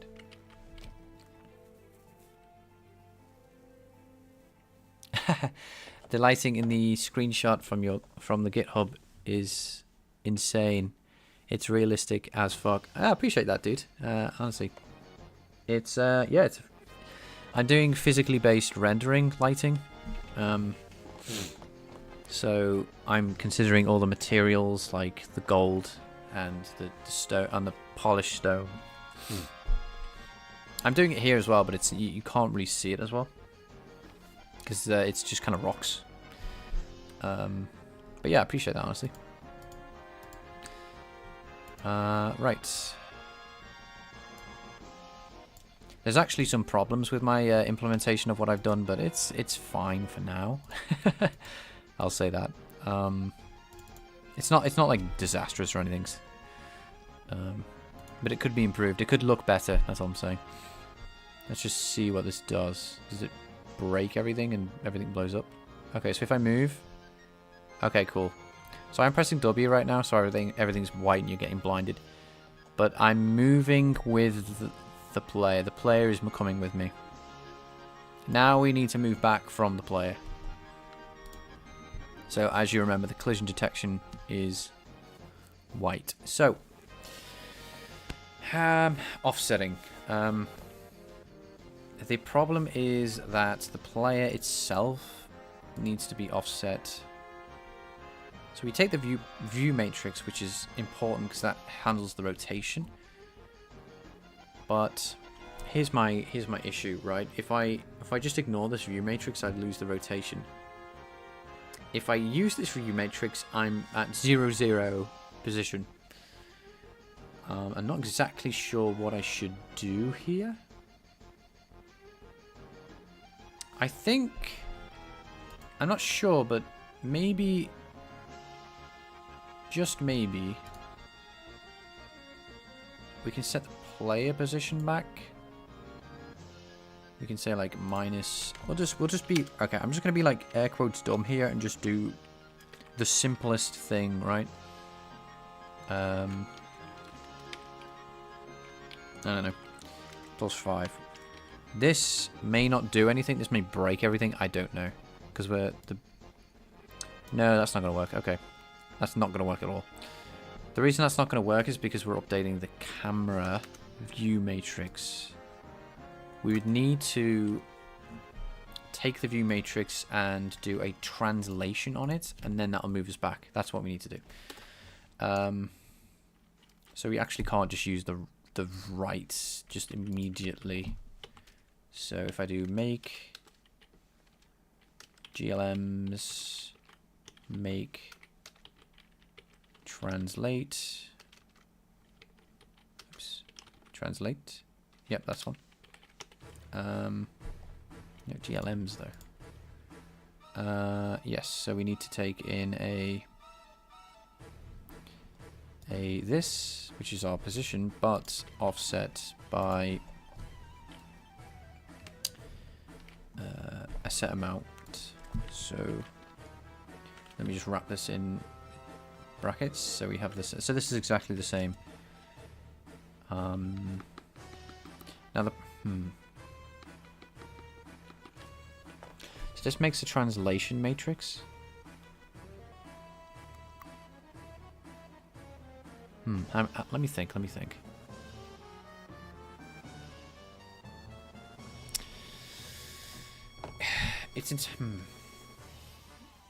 Do I want to make a translation matrix, multiply it by an offset? Or do I just want to assign 4 different values? Which is what I could do. I don't know. Hang on. To avoid the matrix multiplication, here's what I'm thinking. So we copy over the data, right? Because if we modify this data, it will actually modify it in the camera as well. So we've got to be careful here. So we go map 4s. Player camera, I guess. Equals this. And then we go, okay. The offset is player camera dot. I think that's probably X. Equal plus equals. I don't know. We don't want X to be offset actually, we want Y and Z, so 1 and duplicate this again. So this is the Y, I think. We want to go down, so that's negative. And we want to do 0.f.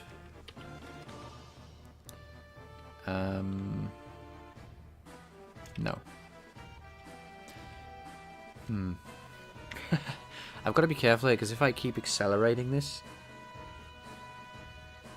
No, I think that's fine. If I wanted to change this value over time, I think we need to integrate it. I think. I don't know if that's going to accelerate. I hope it doesn't. Let's do 10 and 10, right? Again, I'm taking the most naive approach to this, because I want to just see if it's even viable. So I'm not going to worry about the physics engine for a minute. I just want to see if we've offsetted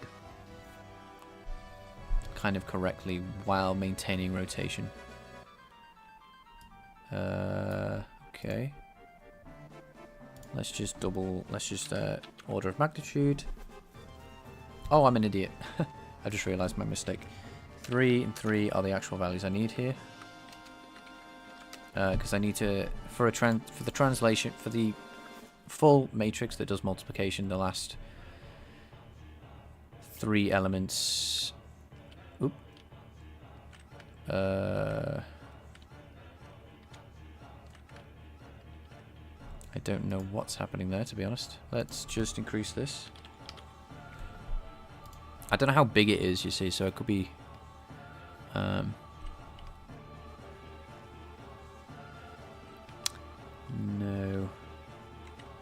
I mean...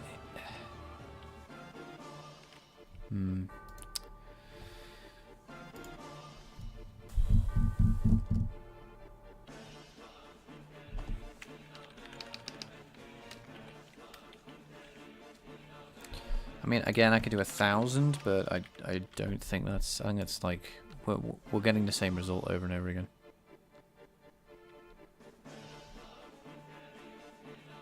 Yeah.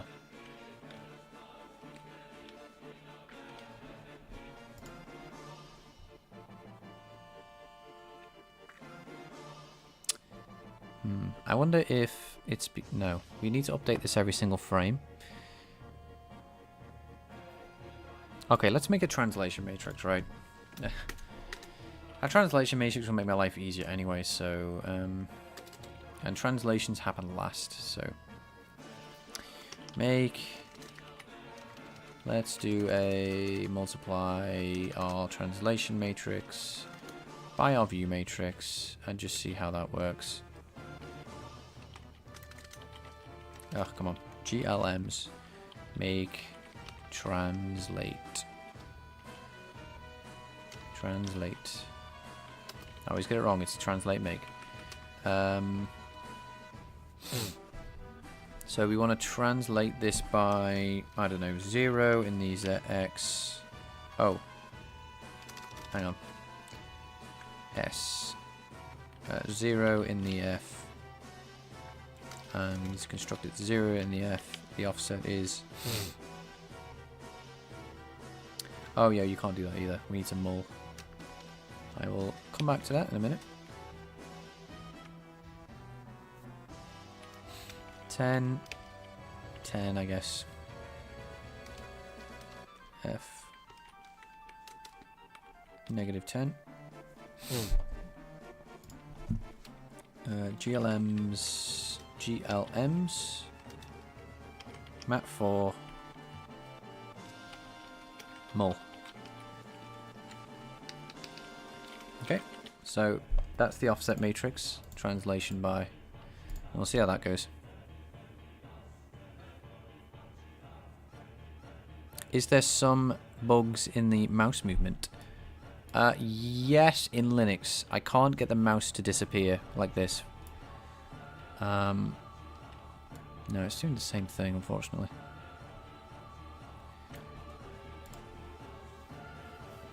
But the mouse movement seems to be okay. For FPS delta frame part.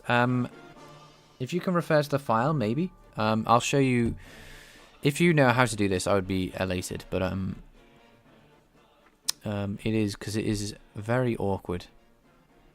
If I go to inputs, this is something I have dropped because the research. There's some security reasons why you can't hide the mouse in Linux for some reason. But I know you can because games do it. Like, games run on Linux, right? And no one's used to just having the mouse there. But let me see. Where is it? Mouse states. Where is it? I thought it was an import. I think I just went too fast. I just gotta comb through the code for a minute. Oh, I remember now. It's in Windows. So there's this code. I can't hide this guy, the cursor, in Linux. Like, this does not work. Apparently this isn't running, but I think it is.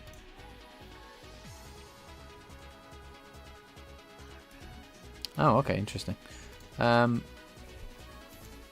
some reason, yeah, I just can't hide the mouse in Linux. I don't know what the code is in SDL to do that, or if it's even possible. Yeah, the directory void application game. So you're looking at that. Let's see.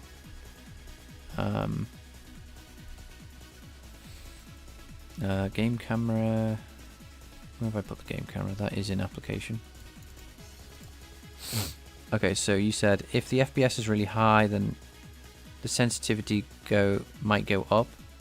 I assume just check the delta frame part. I see. Let's see.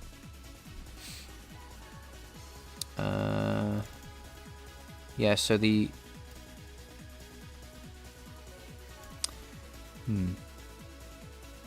what would that change? The only issue I have at the moment is camera delta movement. Is this right? So the camera speeds up as the frame rate speeds up. That is a bug. Or if it's not a bug, it's not something I've had yet dealt with, to be honest.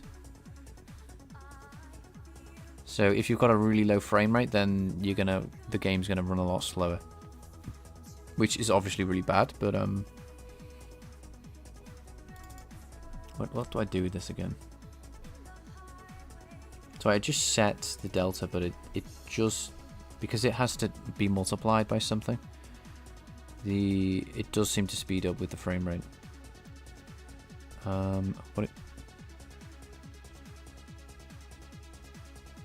So on Linux, set relative mouse mode window true. Interesting. Let's see. Have I used that before? I can't remember. That might be something I try when I'm trying to fix the things that MSVC has not.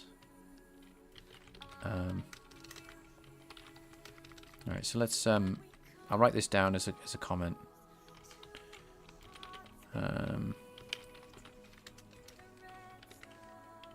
Oops. Whatever.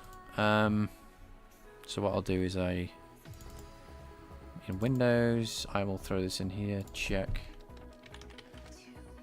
Am I already doing it though? Yeah. Yeah. I think I should be doing it, but I don't know if you do it every frame or something. It doesn't seem to hide the mouse. I'll try again, right? I'll look into the documentation and stuff. Can I just grab a drink? I'll be right back shortly. Right. Yeah, I won't be long. I'll take me like 2 seconds.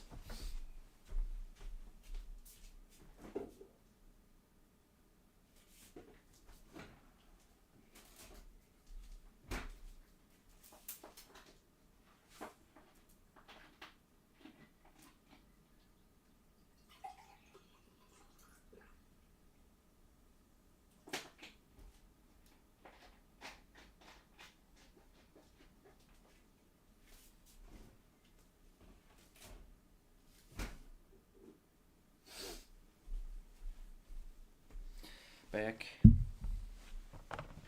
My talking is making my mouth dry. Let's see. Okay, so mouse delta is already frame relative. You're multiplying it by the delta frame might give it some inconsistent frames. Okay. Yes, just got some water.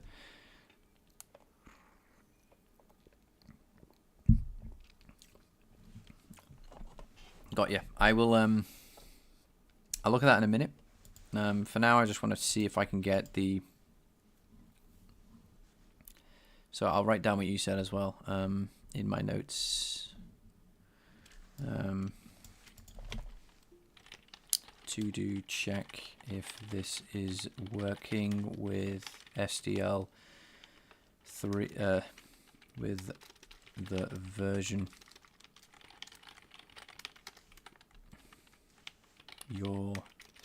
you have compiled, because it could be a bug, because I compiled that version on Linux. And you are saying that my camera movement for rotation or movement. Hi TT, how you doing, dude? All right, good to see you, my man. Yeah, it's going good actually. Yeah, we've made quite a bit of progress today.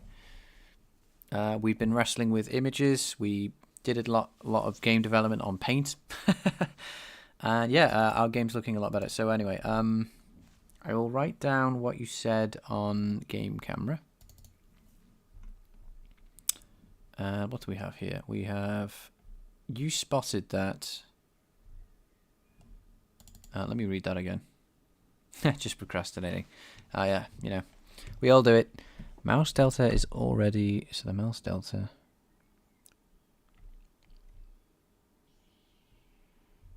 The mouse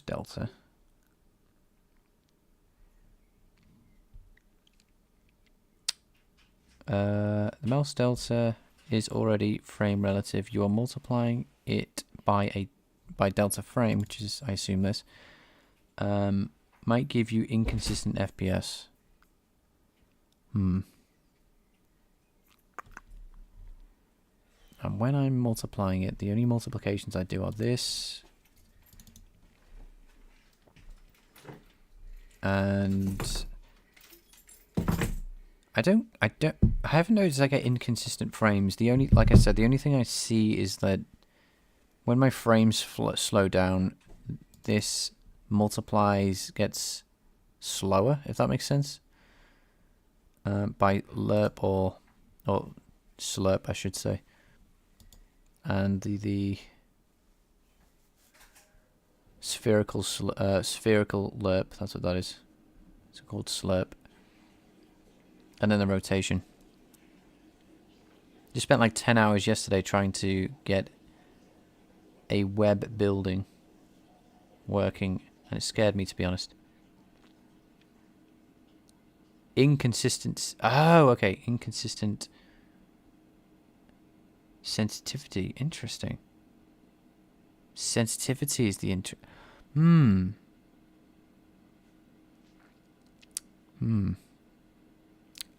I'll look into that. I will try and get it to. So if we, is this for? Let me just disable the player for a minute. And what we're gonna do is.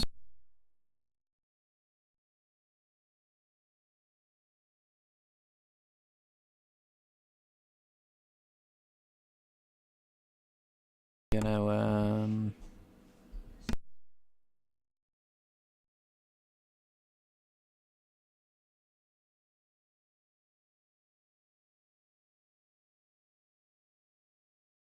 yeah, I'm just gonna move the player to GLM's map for identity for a minute.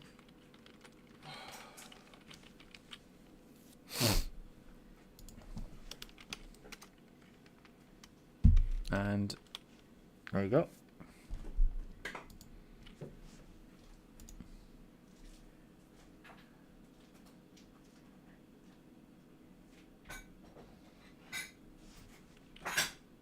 Oh, wait, really?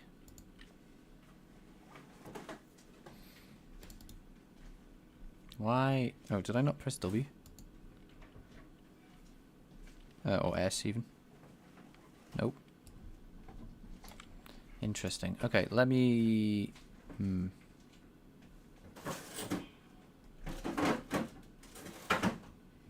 Okay, I'm just gonna disable everything for a minute. Because I would just want to see how the movement is. I'm going to really pay attention to the FPS. Sorry, the sensitivity.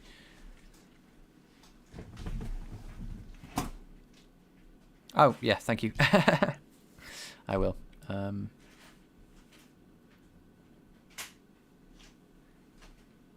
I'm just going to mess around with the window because that throws off the frame rate.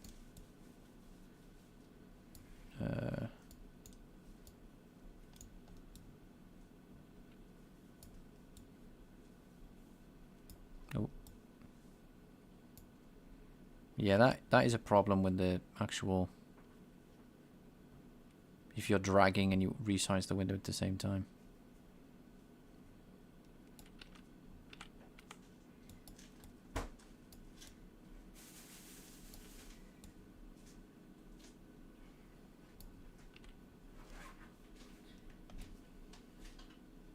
Yeah, this is a problem I've had when you resize the window to like an arbitrary size. It's not. It can throw off because that's I'm not moving right now and the camera's just rotating by itself because the ratio is wrong. It's not 16:9 anymore. Now it's 16:9. It's all like stable again.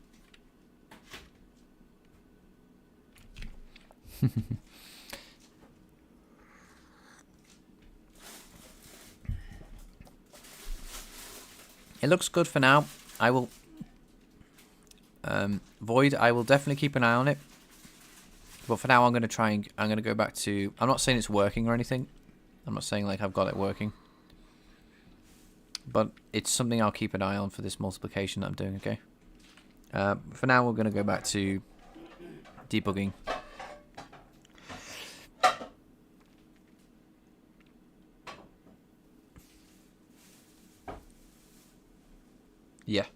Yeah, the aspect ratio is 100% why it's going wrong. You might want to multiply one chord with another aspect ratio. I do get a different aspect ratio, but I can't remember exactly why it goes wrong. Because the mouse delta is how much the mouse moves since the last frame, but you are adding it again in line 46. Just check if it's the same. Let's see. Okay.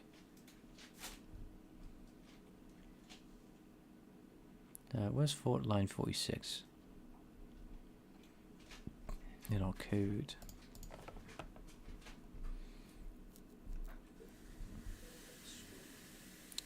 46. Huh. Do you mean a different line number?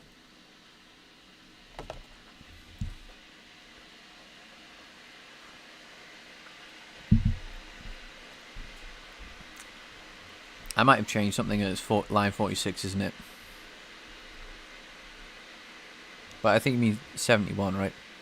Oh, 55.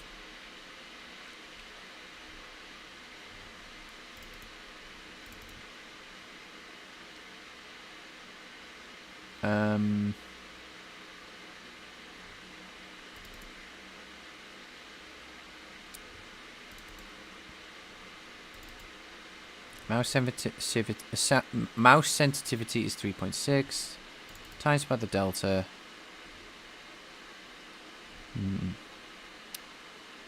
I wouldn't know off the top of my head if this is let me read that again with basically what you said. That's okay. It's line 55. Because mouse delta is how much the mouse moved the last frame. But we are adding it again on line 55. Probably just check if it's the same.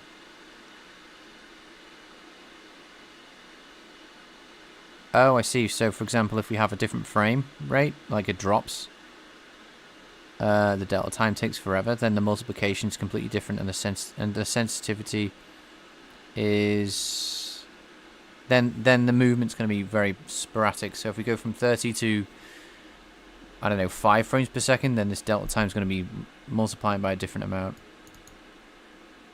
So the mouse sensitivity is going to change based on that, because this multiplication. I think that's what you're saying.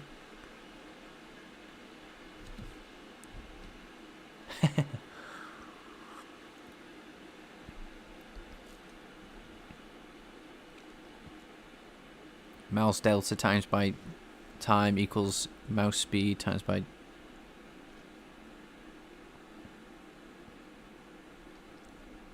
What I might do is set this up so it's like always the same, but I'm not entirely sure if that makes sense, just because if it's taking longer to update the frame, like let's just say it's taking 0.1 frames per second and I move it 6,000 frames per second, then the movement isn't going to be relative to the frame rate, which is kind of what I want, I think, for rotation at least. This is all for rotation.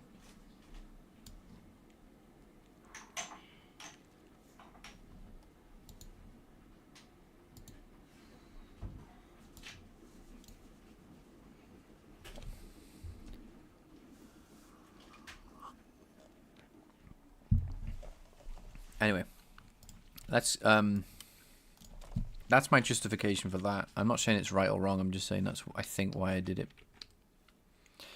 All right, let's start the music again. I don't know why it's paused.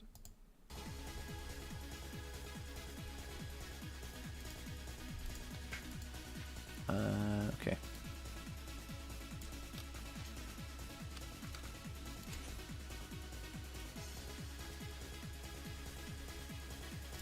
Anyway, so make translate, multiply these together, we get a weird... Hang on, I just want to check if just setting the view has the same effect. I might be saying that one effect is equal to the other effect, if that makes sense. Oh, yeah, that scared me, that.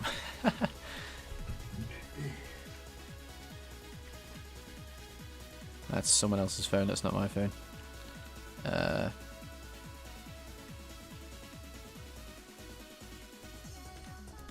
Yeah, okay, so the offset didn't work at all. Or it did, and it's so small it didn't matter.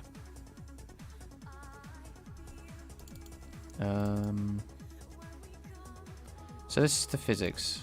Let's just see what else I'm trying to update the position only right now, just to see if I can get an offset working.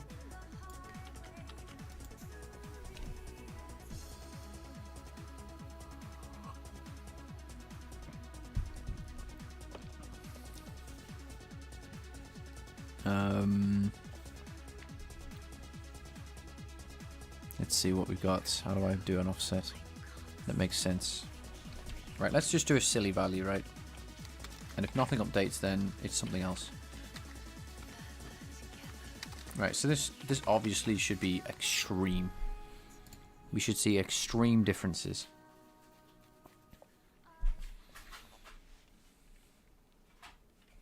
Yeah. Okay, so that is not doing anything at all. Which is interesting. It does return a matrix, right? And that is a matrix that we're uploading.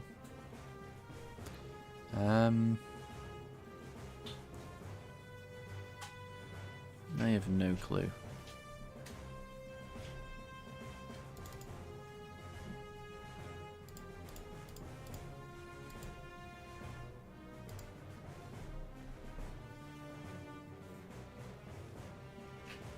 Right, let me just think for a minute, and I'll try to figure out. It's updating. Is it this? It can't be the physics. I'm not doing anything with the physics at the moment. Oh, hang on. I need this. Yep. Okay. So.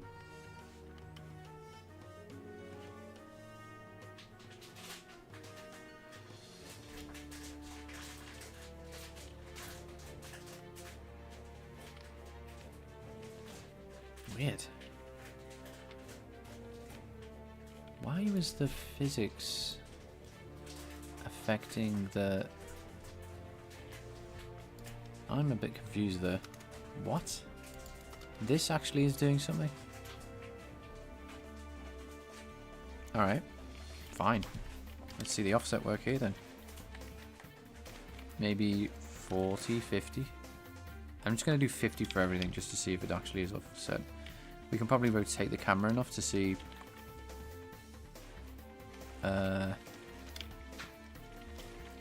Let's see. Okay.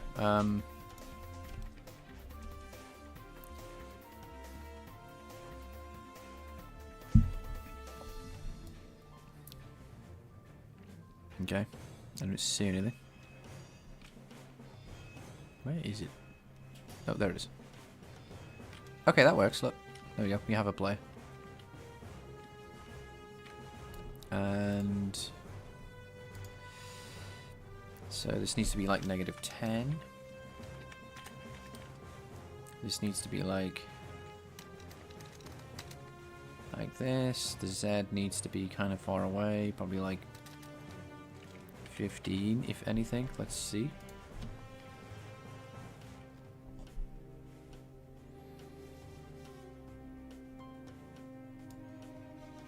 Okay, let's see. Where have you gone? There you are.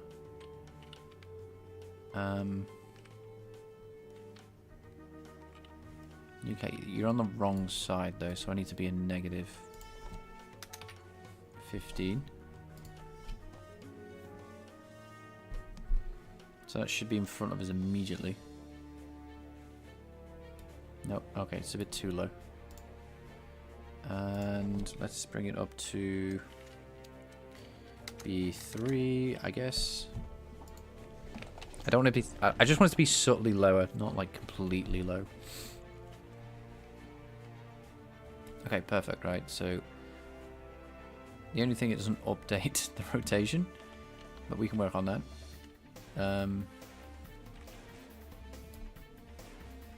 It's a bit... doesn't quite follow us exactly. It's a bit jussery. Like, you see that?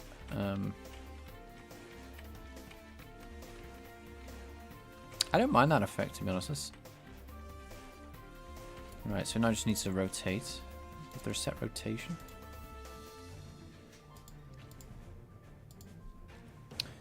Let's see the body interface.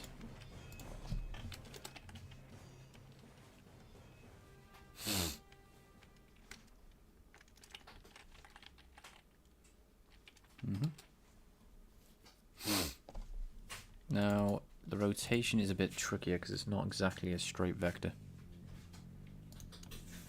We'll have to see what it is. It's just a quaternion. It's a bit trickier, I think.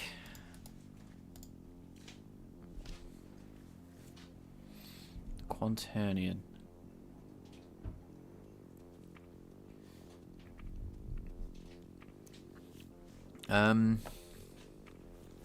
Unprojected.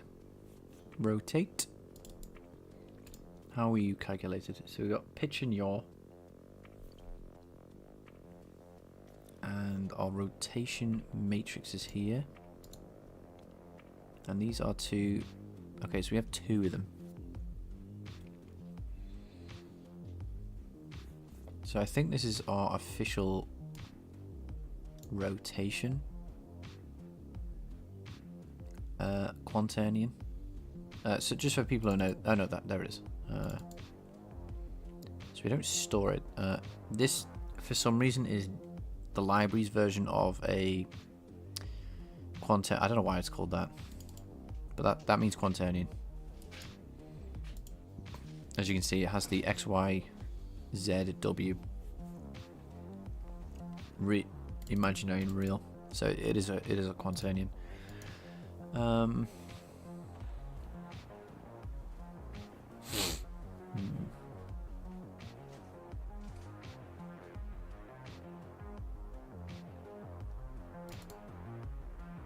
So I guess all I could do is just store this guy, and once the camera updates, we just have a quaternion, and we can construct the rotation of that player. And I don't know if it's gonna. Hopefully, it doesn't just rotate the sphere, because you know, rotating a sphere is kind of redundant, apart from like spin.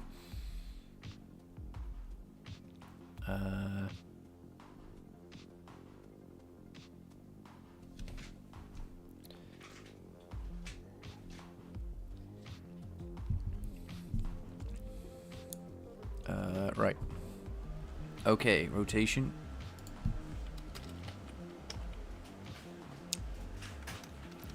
And we should have rotation there. And when we do an update, we have we do this, and because we update every single frame, we should have this should have a value before it gets to our position. I know, yeah, it should be IJK for the imaginary components, but you know, it is what it is. Okay.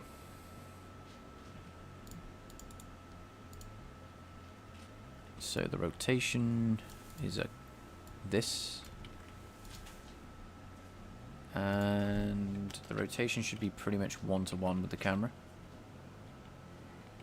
JPH.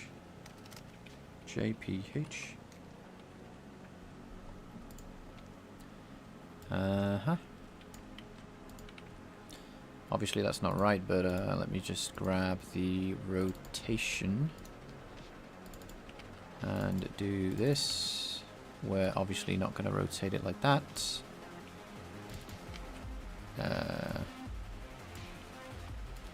Delete that, and a fourth value should be good. W, obviously.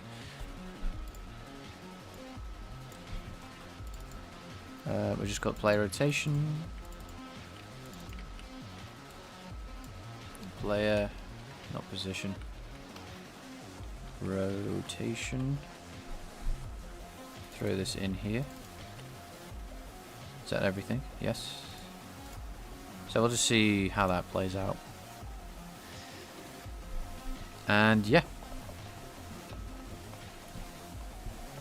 If it completely breaks, we'll find out. Okay, so still not quite right. But anyway, oh, I don't like that. That's kind of bad. Right, I'm going to share my Discord server with everyone. Anyone is welcome. I know a lot of people have already joined, but I will share it for the people who are new. You may be watching right now. And there you go. Anyone's allowed to join if you're chill. I am going to call it here, gang. I hope everyone's had a fantastic day. And continues to have a fantastic day. Thank you for all joining me on this game dev journey. I appreciate every one of you. You know, you guys are awesome. And I will see you all soon. Yeah, bye guys. Keep on rocking, dude. Haha, I appreciate that amazing stream. Love you guys. Alright, see ya.